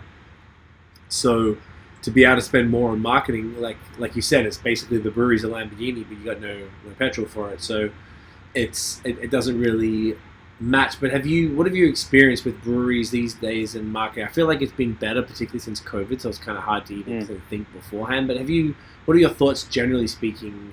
Do you sort of echo what I'm saying as far as breweries typically haven't taken it seriously, don't have a marketing person, don't have a social media person, it's just someone's side job, like a bartender's side job or whatever? I suppose it's hard for me to comment on really what any other brewery is doing as far as like, do they value it or whose job is it? But it is the very common thing in a lot of businesses. It's just the path of least resistance to just get the admin person to like run the social media. Yeah. I was talking to a friend of mine in real estate. We do a lot of work there. She's not an agent herself, but in that industry, and she's like, why are you getting the admin girl to do this? Because like that's not what she's there for. Do you know what I mean? Like the posts are doing nothing. There's no strategy behind it. All that sort of thing. I'm not 100% sure, but I mean, if it is like a lot of other businesses, it probably is happening. And I guess there's probably two sides to that, because whenever I come into a business, I'm not ever like, I don't look at their Facebook, Instagram, whatever, and just be like, oh, what are you doing? Like, this is slack, or who's doing this? Like, don't you even care about it? Right. What I just love seeing that there's someone's in there having a go. Do you know what I mean? And again, sort of gets back to that sort of startup in the trenches type of thing. Maybe there isn't a budget in there initially, but I think it's probably something that breweries probably do need to account for something. Talk to someone maybe before you swing open doors, and see what you can arrange to so that you have something for when you start. It's what's what I'm looking for. It's contextual or relative. It's relative on where the business is at the time, right? Yeah. If you have I'll use the Black Ops example purely and simply because you can read Operation Brewery and they tell you exactly how they all sort of got it started. And Dan Norris obviously came from a marketing background. He knew organic content creation very well, and then Eddie and Gubs, they were voices for the brand as well. So you look at that scenario and you're like, well, they did have a person there, which was I was say from reading the book predominantly Dan, right? So they did have someone steering that side. So you can and again, people come into business at different times. Like, it could be a handful of people that have full-time jobs that don't really have the time to do that stuff extra, or it can be that one of those people in the business that can sit down and dedicate time each week to doing this, responding to the comments and all that kind of thing. But I guess if I can summarize all that, it's something that it's something that it really needs to be considered. It can't be the last thing on the list. Yeah. You can't sort of think, and hindsight's 20/20, but like if I was to open up a brewery tomorrow, and let's just say I had the money, but I had to beg, borrow, and plead to get it, and I was a couple $1 million in the hole, you still got to be considering marketing in there somewhere, because the challenge that every brewery I think has, and what sort of alluded to in the beginning of the competition podcast. You sort of spoke about all the great beers coming out of Queensland, especially at the moment. There's fantastic beers all over southeast Queensland that I've tasted, all the way up the north coast. But everyone needs to know about them. And if they don't know about the amazing beers that you're making here, if they don't know the story behind your brewery and what makes you perhaps a little bit different to other breweries and that sort of thing, to me, I just think it's a waste. You know, I guarantee you, every brewery, every business, every what have you, they have a unique story to tell. And whether it's getting someone externally like myself to come in and, you know, really sort of find out what the go is and articulate that to the audience, that is a way. Or you need to have someone in your founding group that knows that stuff, and that's what they're there for. So and especially if it's in the founding group, you know, maybe that's a profit share, or that's a what have you. Sweat equity stuff. Sweat equity, whatever it is. Correct me if I'm wrong, but I'm pretty sure, I think it's Sterling from Bolter had a history at Billabong or some bigger sort of company like that. So, you know, that they're a very, and they're obviously seeing how well they're doing that. So you know that's an important person. Didn't they just sell? They just sold. I believe they did. Yeah. To Carlton, I think. Whatever, man. Get your money. Get your money. Well, yeah, and look, if they weren't doing good things, that conversation would never have happened. So they need, yeah. I guess bottom line is you need someone, whether it's an external agency that comes on and sort of partners, you know, like I do, and that's the key thing I think, is they're a partner in your business, or a founding partner or something like that. Yeah, it can't be the last thing you think about. It just has to be part of the business plan, I think. 100%. I think partner is a really good word because of what I was saying earlier about how deep the marketing person gets in your business, and they become the voice of your business. So it makes it really hard if it's like a third party that is not really as engaged or sort of you know, really involved in it. I think the long-term partnerships definitely, like you said earlier, you were talking, that's what you do. That's what you're looking for, and there's a reason for that. We prefer that too. And having Sonder for like 5 years now, pretty much, it's we know them inside out, like, because the voice, like, there's no one else who's really touched it, so that really makes a difference. And you know, it's cool to do campaigns here and there. We've done that for breweries before. We've had a lot of brewery clients, and I find that they still, because at the end of the day, if they're going to put their money in it, people always want to see, I'm going to put $5,000 into social media per month or whatever, including ads and blah blah blah.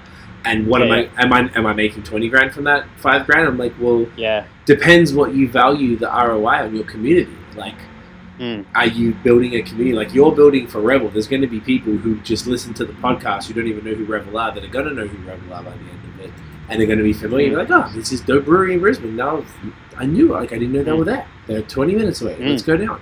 Exactly. Things like that. Like, it just comes, and it's the these other marketers here in Montreal, they call it the gray area. So it's like the marketing gray, whereas like you can't necessarily link it to something, but like someone will text you and be like, and I get this all the time, like, hey man, or they'll DM me and they'll be like, yo, I got this, I bought this beer because of you, or whatever, because you mentioned it on the podcast or whatever. I'm like, fuck man, post it publicly and tag them so they know. Like, that's the gray area. You can't prove that. There'll be people messaging, you know what I'm saying, or they'll comment on the Instagram post that were boosted in the proper way, and they'll be like, oh, I got a like from you guys or whatever because you've done community engagement and someone's engaged. Someone commented on my photo. Next time I'm at the LCBO or at the bottle shop, I'll grab a 4-pack, and they'll post a picture of the 4-pack, and I've seen that happen time and time again. So it kind of is like, you can't always track that. Reports don't track that stuff. Yeah, you know what I'm saying? And you know what? That's such a thing in itself. But that again comes down to us being experts at what we do, whether it's breweries, whether it's whatever, and explaining that. And I have a hard time. This is like a Gary Vee thing, even though I don't always like to paraphrase him too much. Totally. But no, like, he does so many good things. But he's like, look, if I'm going to have to sell you on what we're doing, then I'm just not going to work with you, right? That's what we do. Yeah. No, so it's like, if I have to explain to you that, I can explain it to you, but if I go and explain to someone and go, all right, so the thing is, if you do nothing, you'll get nothing, right? If I post a picture on my personal page and then someone from my cricket club's like, hey, I picked up this and some pizzas and beer and whatever, right? I can't produce that on any sort of report, right? And this happened to me probably 3 or 4 weeks ago, I was sitting at the brewery doing some work, a guy comes up to the counter, oh, today, do you have such and such? Oh yeah, I remember them talking about that one on the podcast. And then that guy buys a beer or the 4-pack.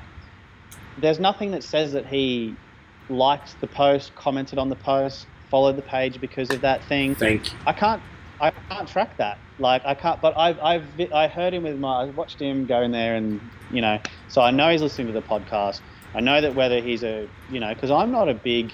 I consume a bit of content, but I don't go on there and voice my opinion on lots of things and I'm not very engaged like that. I watch stuff, I follow stuff. I'm not I'm going to have my 2 cents worth here all the time.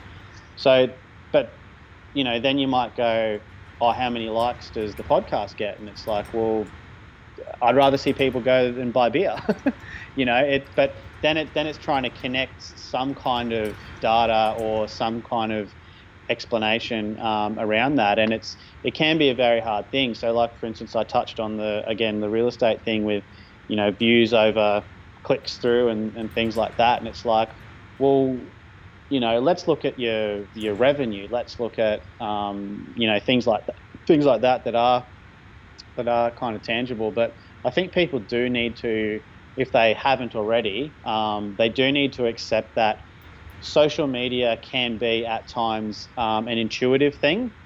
I just know from my own business, like even just as you were talking to me, I noticed a message come up on my phone so I just finished building a website for a client.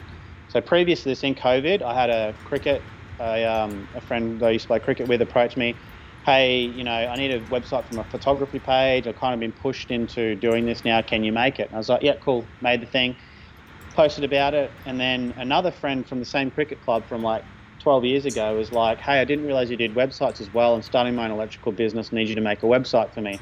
I posted that on my personal page, not even my business page. I posted that on my personal page last night. And I don't know whether he's tuned into the podcast right now and I spoke about websites, or he just seen that post now. And he says, I said on the post, if you've played cricket with me for the last 20 years or so, now's a good time to message me about getting a website done. He's my accountant. I played cricket with him since I was 8 years old, and he's come and messaged me about a website. Now, right. I don't have any data to show you on that.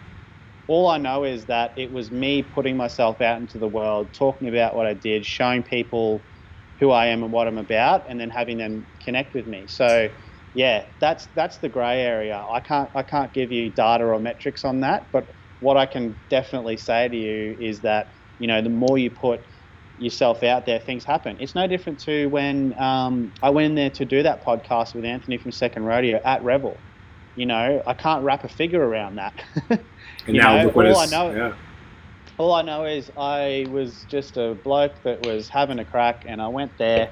We had a couple of beers. We had a chat, and that's what evolved from it. So if people can sort of get their head around it, but then bring someone in like myself that's like, well, this is how we optimize and maximize it though. Okay, we do the podcast, but then we take some grabs, we turn them into ads, all that kind of thing. This is our, you still have to have a strategy, right? Of course. But I think that it's always going to benefit those people that just put themselves out there and just allow serendipity to happen. And then you'll look back and give it 6 to 12 months, and then you'll look back and just be like, oh yeah, so all of that came from that.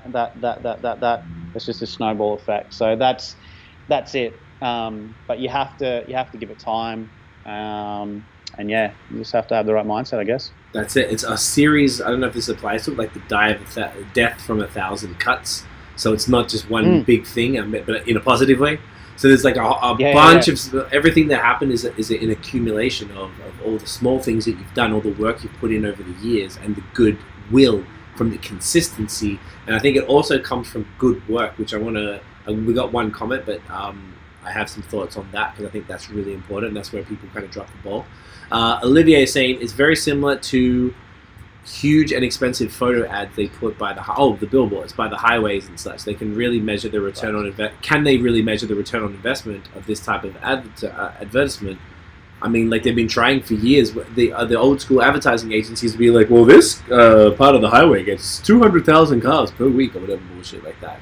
Yeah. They do that everywhere. But like, we can tell you how many people from what age group and what city and what they're interested in clicked on your ad or saw your ad, and we can make sure that those people only see your ad because people give these platforms their information. There's no better way than digital marketing. Like Gary, we were disciples of Gary before, because Gary gets people in the game, and once you're in the game, you don't really need Gary, and that's what he wants. He always says that. So I still fuck with him. We met him. And that was what my comment before was about. Yeah, so go on. No, you're right. No, because I was aligning with you, because I don't like paraphrasing him either, because you don't want to be on his kind of riding his wave for too long. But, he was very instrumental in our early days, and we watched him religiously, and we met him in 2017, and we got a photo with him, and he signed all our books. And I feel like from that moment, we made some big decisions after that worked out well for our business, and I'm like, all right, Gary got us that motivation and kept us going. So if you're not too sure and you're in that early stage, fucking go hard on Gary, please. But the quality of the work is really key, because you can post on social, but look, being that you're a guy in marketing, and you might say you don't, but we all do. You see a poorly put together Instagram feed from a brewery, for example. Maybe it's just a series of shitty flyers and old iPhone photos of their beers and not nicely presented. You're going to be like, this business doesn't care about what they're doing, and you're going to judge them accordingly. I really think everybody does it. I think that we are guiltier of it than others, because it's what we do for a living. But if I see a brewery that doesn't take, I'm like, man, like, it's really hard to care, because I don't think you care. So I would really recommend, on top of all the other stuff, everything you said was really important. But if you don't have quality content, even if you've got to put out some content, but make it as good as possible, because it really is night and day for some people, and it makes a difference. Whereas like someone, maybe you follow somebody, I look at them like, their feed's shit, man. Like, fuck it, no. And you've lost an opportunity now because you didn't put any effort into your feed. So while it's good, just somebody who knows what they're doing, but also knows how their way around a DSLR, or they have a new iPhone, new Samsung, new Pixel, something like that, that's like got a fire camera, that knows how to use editing software. Like there's free edit, like Lightroom, Adobe Lightroom is free. It's amazing. Oh yeah, That's all we use. It's game changer. You can download a preset pack for $30 and just use Lightroom, and that's at least like above the base level. 100%, bro. You can work with that. The bar is so low in this shit, and this is what like if anybody doesn't hit significantly above it, the very least average, I really think you're messing up. Like, it's not that hard to put a little bit of effort in. Like, even if it's not great, it can be possible. And unless a lot of breweries, just aren't possible. And it's kind of not really discouraging, because I feel like it's got better, so that is very encouraging. So I got to give them props. But typically, they didn't take it serious. And I still don't think breweries, like, when people, since we started working with these larger companies, we've put our prices up, which is what happens every year. Prices go up, and once someone pays that new minimum, well, that's the new minimum, and our new minimum is not affordable for breweries, unfortunately. We're trying to find other ways to work with them, whether it's consulting. I know you mentioned before about consultants, but we started doing hourly consulting. I love it. I come up with fire-ass ideas when we're chilling and we're vibing, and you do it by the hour, and you can consult them, and you got specific questions. Well, we don't have to do it for you, because to pay us to do it for you is very expensive. Because now we were working with small and medium companies. Now it's sort of medium to large, again, corporate, very large. So it's more just like, if you kind of have someone on the team that's like handy enough, that's good enough, then you could hire someone like, whether it's consulting. I don't know if you offer it yet, but you might want to consider it. We didn't always offer consulting. It's only in the last year or so. And it's one of my favorite things to do, because it's affordable for people who don't want to pay our high monthly rate for us to do stuff. But you can get in really cheap and be able to get us to show you how to do stuff and to guide you through and have immediate questions. That's affordable. That's doable for a lot of businesses, even a brewery. So I really feel like there's a bunch of things to consider. So even if you've got a little bit, still you could look for some professional help just to guide you, just like people have business coaches and like whatever else. You've got someone to guide you through the process. So you might only need 1 hour, and then you're good to go. You've got enough information if you're smart enough, and dude, everything's available for free. The shit that we put out via High Season YouTube, it's the stuff we charge for. We put all of that stuff out there, and it's just a matter of people wanting to actually go and spend the time to watch the videos and figure it out. I'm going to argue, like 80 to 90% of people will not do that. They really won't. They want it all spelled out to them, but they also don't want to pay. So there's this kind of like middle ground, but then there's the smart people. We figured it all out. Actually, we didn't pay for anything. We just figured it all out ourselves. Yeah. So yeah, it's an interesting thing. Yeah, I totally agree with that, and I think that the consulting thing, I'm definitely not opposed to it, and it probably is something I should probably look more into, because I'm similar to you. Like, as we sort of become more in demand, obviously prices go up, and we know our value. I'm not opposed to, like, you sort of get in the beginning and even doing stuff for free, but that's got to be really, like with my cricket club, I'm not going to charge them brass razoo. Like, they're my cricket club. I've been there since I was like 14 years old. Like, I don't care about that, and I know that will pay off long term anyway. But you kind of got to draw that line. But with the consulting thing, that's a tough one. I think it's the consulting mates thing rates is a good idea. Yeah, mates. So mate, we'll talk about that in a second. But mates rates is something that we've had we've done a lot of soul searching about that, and because when you put the discounts on those invoices and you add that shit up at the end of the year, and you see that 5 figure, you're like, fuck. Yeah. That's not good. Anyway, sorry. Continue. Yeah. No, that's cool. But I do think there is value, and it gets back to that. Pardon me. That thing about how every business is different. Breweries, other businesses, what have you, they're structured in different ways. You might have someone that has the technical capabilities, as in, like, they are handy enough with a camera to be above average, or at least the average benchmark level, right? And they're like, look, we can't pay someone 4 figures or more on a retainer per month, but I can pay you, a few $100s a month for your time, like, so that I know at least what I'm doing is the right strategy.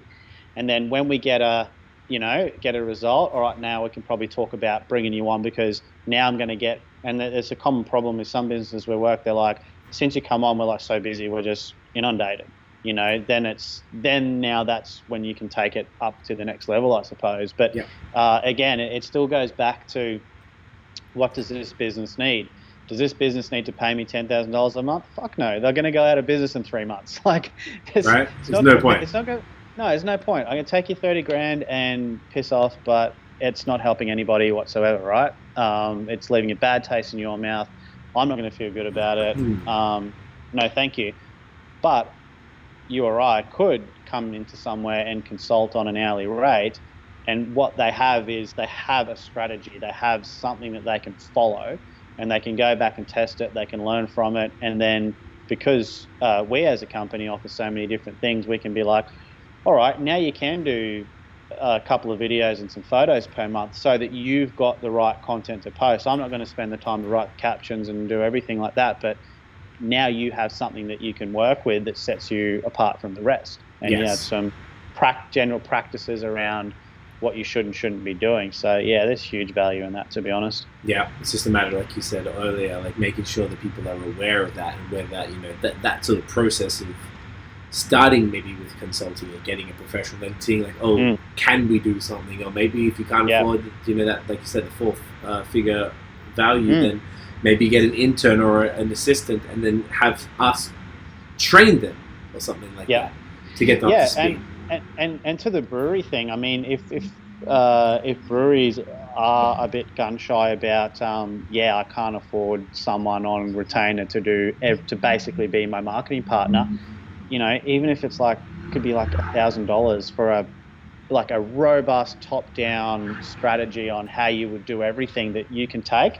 I just think that's when you add up time of wasted time like that, something like that's money well spent. At least you get pointed in the right direction, and you're like, well, he can do that, and she can do that, and you can do that. So actually, all we need is this plan. And I'm just spitballing numbers here, but it's the one-off. That's an affordable thing that just gets that trend going. Yep, I think that's a great idea. It's a great second. So that's where it comes down to us as agency owners have to be able to offer alternatives. That's what we're sort of figuring out now and moving into digital products as well, and more of the educational thing with the YouTube channel. We enjoy it, teaching people, because you can impact more people now. People commenting all that stuff, and they're asking really good questions, and it's like, man, we can really help more people now by by selling products that we don't always have to be a part of. If you want us, it's going to cost you a bit more if you want us to do anything or tell you about stuff. But particularly as you grow, it's just how it works. You get a larger audience, larger platform, you've got larger clients, you're going to charge more. It just is what it is. Since someone, like I said, hits your minimum. So anyway, it's a very interesting thing. A couple quick comments here. Olivier says socials are probably a lot better than those billboards, but people feel they have a closer connection. I assume they don't even perceive social as advertising, perhaps. I would say they don't always see it as advertising. Really, that's what it is, because they're just letting you know about what they're doing. You just want to know about these things. But yeah, there's much more value because you create a community. The real value, the true value of social media is you create a community that you can curate and grow with them. And on top of that, you are your own digital bodyguard online. So if anyone's talking about your business, whether positive or negative, you're there. Make a statement. Tell them the truth. Sort it out. If you've done something wrong, whatever, talk about it. If someone's saying something good, maybe you can help them or whatever it might be. So someone else, it's beer drank. He says, salute fellas, saw you live, had to check in. Y'all be easy, guys. Cheers, man. Appreciate you. Respect. Yeah, that's just been the one thing. I find that now, though, I think through COVID, I think a lot of breweries have taken it more serious, have been putting more time and energy into social as far as the quality. I feel like I see less terrible breweries. Now that we're actually talking about it, I haven't thought about it probably since before COVID.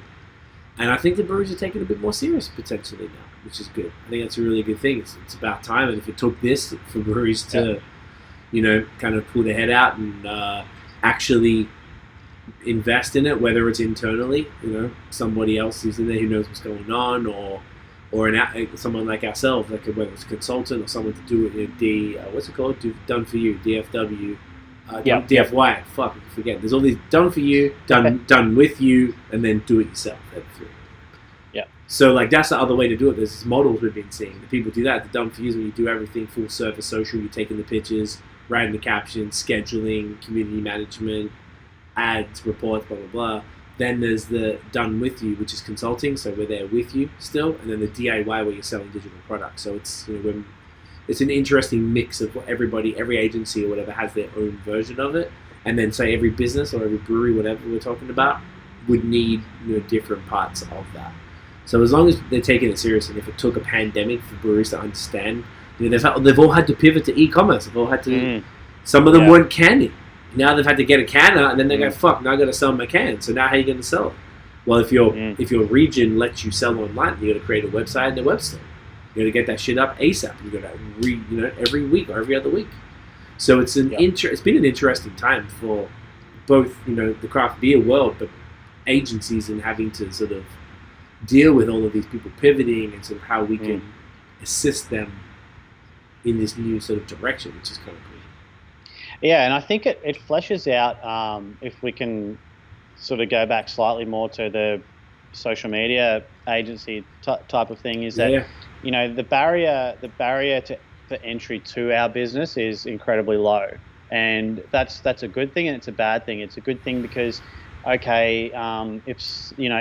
a good thing because it enabled someone like me who was a handyman, flying around the country, whatever, to build a scalable business when I was in Alice Springs, and my videographer is in Brisbane and he can go out to shoots and I'm just coordinating it from my phone when I'm on a plane or when so that aspect of things is everything I've always wanted. The problem is people can get into it because it's just like it is trendy, it is the trend at the time. Like I know my journey started in 2012 when I built an online dating website, and then I was starting to learn all the things to do that, and that was an epic fail which got me in debt. So I went in and that's a big endeavor. So Tinder comes along and I'm screwed. But anyway, I didn't do everything right. But what it meant was that I had to learn. I had to get in there. I had to actually learn what it was all about, and then it sort of evolved. And I was like, maybe this is the thing that I really like. I remember the first time I overshot a video just doing an interview, and I just finished. I was like, this just feels right, and I was like, let's explore this a bit more. But my point being is that I know the reason I do what I do is not because I am like, oh, I love videography, I love social media, I love that. I do enjoy all those things in the area. I just like to come into different businesses, and have an impact. I love the fact that I can take my mates from cricket, who we're going there later on, go to Revel and have some beers and pizza. I like that I can go to the cafe that we work for. I like that I've got these real estate agents who I can, the campaign we did recently where 3 previous agents couldn't sell the house. We came along, did our thing, 37 grand above market value. So they're the things awesome. where I'm like, we're making a difference here. And I was like, what I need to do is wrap a business around those outcomes, right? So I'm not getting into it because I watched a, Gary Vee clip, and I was like, I'm motivated. I'm gonna, go and do that. Like, I did it because I was like, I just think that this is what I'm meant to do. So with COVID, it's like, it's a terrible time, and there's people that are not doing so well throughout it, which gives me a part of it. I almost feel guilty that we're doing well, but the other part of me is like, well, the reason that we're doing well is because I decided that I was going to build a scalable, digital, nimble, low overhead business that I could, operate from home or sort of wherever. And it just happens to be, our time, right? So, COVID comes along and it kind of fleshes out some of the fly-by-nighters, I think, who are doing it for trends, like for not the reasons that they should be. And I don't want to seem too like polarizing when I say that, because I don't go like, oh, another person getting into this. I'm like, awesome. I love this space. I want to see you guys do well. There's plenty of abundance out there for us all. But if you're doing it to elevate yourself, you're in the wrong game, because at the end of the day, clients don't care. If you diluted it right down, that the thing they care about most is the impact you can make in their business. Right. And if they think that you're doing it for reasons other than that, you're going to have a hard time, because you won't get the result that's needed. You won't do you won't answer the phone at 9 o'clock on a Saturday when an agent's like, can you give me some stats on this campaign, because I think I'm going to get a contract tonight. And you roll over and go, yep, all right. And you pull up Ads Manager and you send something through, and then the next day they say, hey, I got that contract. Right. So they're the little micro things that it's like, if you didn't have that level of care, you wouldn't do that. And I just think that, those people will get fleshed out, but man, that's our opportunity, isn't it? That's it, man. To be that person. You make a good point, because that's the agency life. We were just talking about that today. Like, it's 24 hours a day. You're going to be, we never work. It's 10 p.m. on a Friday night here. I'm already a couple of beers in. Once we wrap up, we're going to eat, drink some more beers, and then keep working. I just did a whole next week's schedule for our biggest client just before this. And it just keeps going. And if someone wants something, all of our clients are in San Francisco, so it's only 7 p.m. there, and these people who work for these tech companies are as crazy as business owners. Like, they work all sorts of stupid hours, so they'll be asking us for stuff, and we got to do it. We're our employees in Italy right now, and he's working. He's still working. He's still scheduling. He's still doing our engagement for clients and stuff like that. We're training him, and it's it doesn't end. He's on vacation, like, to see his girlfriend, and it doesn't matter. That's the thing. Not everyone's built for this life, particularly the entrepreneur, when there's no breaks, there's no holidays. If you're on holiday, wherever you go, you're working. Yeah. Never ever ends. For sure. And I would much rather I'd much rather do a job where I'm effectively on call 24/7 than do something 9 to 5 that I absolutely loathe. Big facts. Because you get to, I think what you also need to realize is, I know I'm getting back to it again, but that in the trenches thing, like, you're going to have to share in their peaks and troughs. Like, but when you're able to come into a business and share in those wins, that is so satisfying. Like, it's so good when you're able to share in that, and that's why we do what we do. So 100%. Cool. I do agree, and without like sort of hating on it, like, the people who get into stuff sort of later because they think it's easy, and it's sort of annoying to me with social media agencies. They think it's easy. They don't have the clue. Do you know how much our expenses per month, because of all the things we have to pay for to run this agency, are so insane? They have no idea. People don't have a clue. It's the same with rapping. I've been making music since 2002, and I got shit my whole life in Australia listening for hip hop, like, drilled for it. And then now everybody thinks they're a rapper, and it's clogged up the whole thing.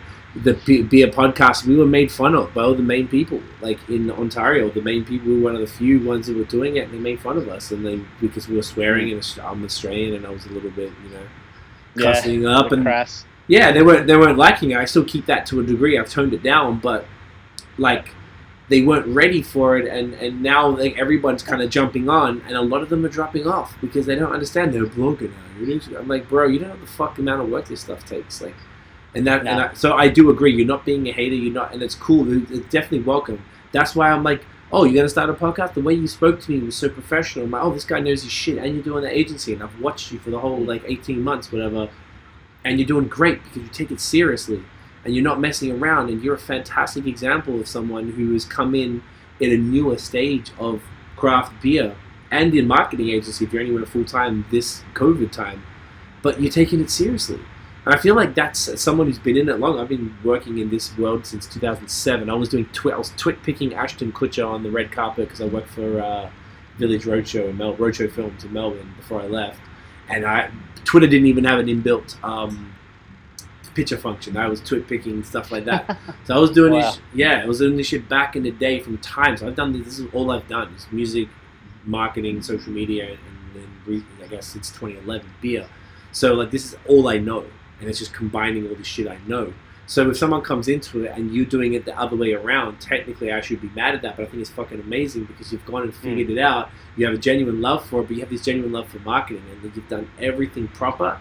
And most people don't. And what I think is that persistence is key to every single thing in life. Persistence and consistency. If you can do things over and over and over and then get better and better and better, you're going to win just by laws of nature. Because most people drop off. Most people I've invested energy into for music to help out. They drop off. They start rapping. Drives me crazy. All these type of things. So I'm like, I really love to see somebody win. So I'm right there with you when it's sort of like, yo, I want to see this, you come in, you're professional, you love it, you really fuck with it. Not just these people who didn't go to open mic nights because they've just got a SoundCloud account and a YouTube account and they think they should be a superstar. They drop a Yo, we were in the trenches. We were doing open mic nights to 6 people every Tuesday for years. They don't know what the fuck we did to put in, you know what I'm saying? So I'm very much on it's more of an old school mentality. People these days want it now. And they're going to learn the hard way that it's not really how it works. Like you've got to put the time in, man.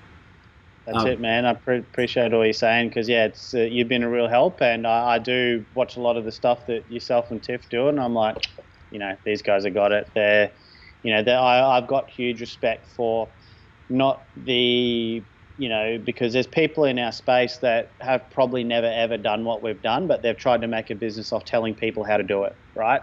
They're just giving opinions, really. Like they don't have anything else behind it. But you have clients, you're getting results, you've been doing this for a number of years, and now then you're sort of talking about how to do it. Like I've got barely any branding of my own out there because I'm like, I can't see value in doing that stuff whilst it takes away from me serving my clients. Like, how does it?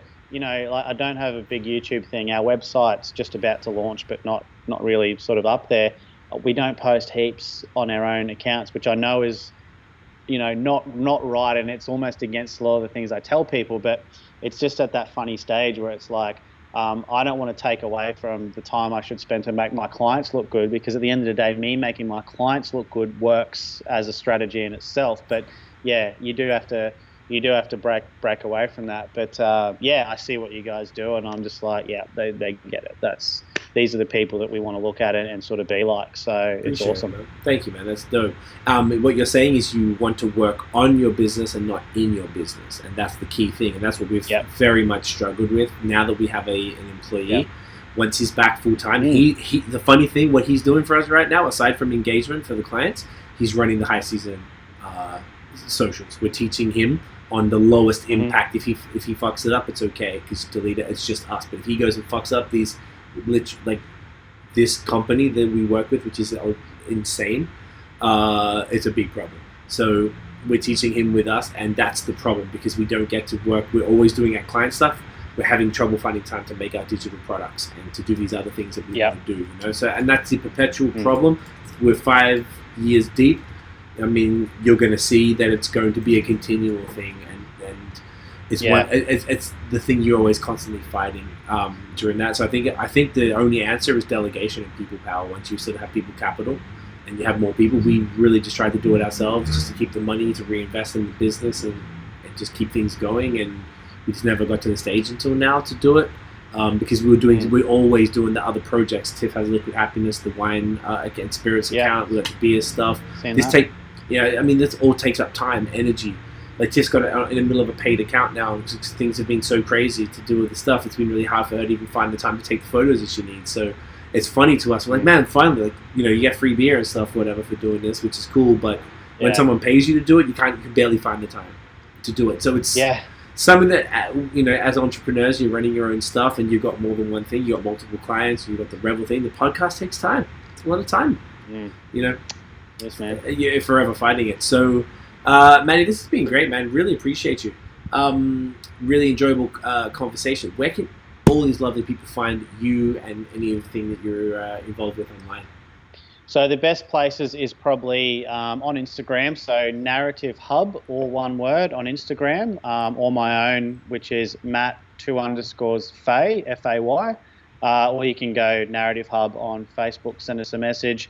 Then there's our website, narrativehub.com.au. It's just a bit of a landing page there, but you can get in contact with us. I'm always happy to connect with people and shoot the shit or whatever it is. But appreciate you as well, and appreciate being able to jump on your podcast. I've really enjoyed it, man. Mate, just a pleasure. Also, guys, make sure you go check out the Revel Brewing Show on Spotify, Apple Podcasts, anywhere you get podcasts. Please check it out. Subscribe, rate, review, follow, all that shit. Support Matt and the boys. Matt, we're going to get a thumbnail. I'm going to do a screenshot of our session here because I have to do it while we're live. Cool, man. Otherwise, it has little buttons on the side and it's mad annoying. Do you want to hold up those Revel cans? We get some branding since we're talking about branding. Okay, hang on. This goes this way and this. Okay, hang on. Here we go. Boom. Ah, shit. Hold up. All right, hold up. I'm trying to do this, and I only had one hand because I already was holding the... It's easy for me. Right? You got that. Here we go. Let's go do the thing. That. Boom. There we go. Got it. Look at us. Crazy. Appreciate you, Matt. This was fantastic. So, guys, make sure you go check Matt out. If you guys enjoyed the episode, mate, smash the thumbs up, hit subscribe below, hit the notification bell so you know when the new drops. Follow us on social media at BAOS Podcast. And check out the long-form audio, Spotify, Apple Podcasts, everywhere you can hear extraordinarily legendary people like Uncle Matt talk about craft beer everywhere. We'll see you on the next episode. Get in ya. Boom. That was the podcast. Now we're live for a sec, but we'll end up the live and then we'll chat for a sec. But yeah, guys, thank you, Matt. That was fantastic. Mick says cheers, guys. Cheers, Mick. Cheers, Steve, Olivier, Bruce, Tiff, other homeboy, Sam, everybody. Thank you guys for tuning in. That was great, man. Love talking to other beer podcasters and the marketing stuff. Honestly, I couldn't believe it has been 2 hours. Fucking hell. Yeah, I was looking at that. I was like, whoa. I couldn't keep going. I feel like we're just like chilling, just started. But that's the thing. This marketing stuff is fascinating. It's a really valuable conversation. So I hope a lot of breweries are listening and sort of taking some of this stuff in and taking it on board, because it's great now that there's two people in the industry as beer podcasters, but also as marketers, and sort of, in different countries, different perspectives, but basically saying the same thing. It's the same shit worldwide, man. So. Sure. Love it. Guys, we'll be back every Friday, 8 p.m. Next week, we got Bad Shepherd from Melbourne, which is great. So it's 3 in a row, Australia. Look at that. Records. Record-breaking. Love it. Matt, you're a legend. Appreciate you. Stick around. I'll talk to you in a second on Skype. Guys, see you next week.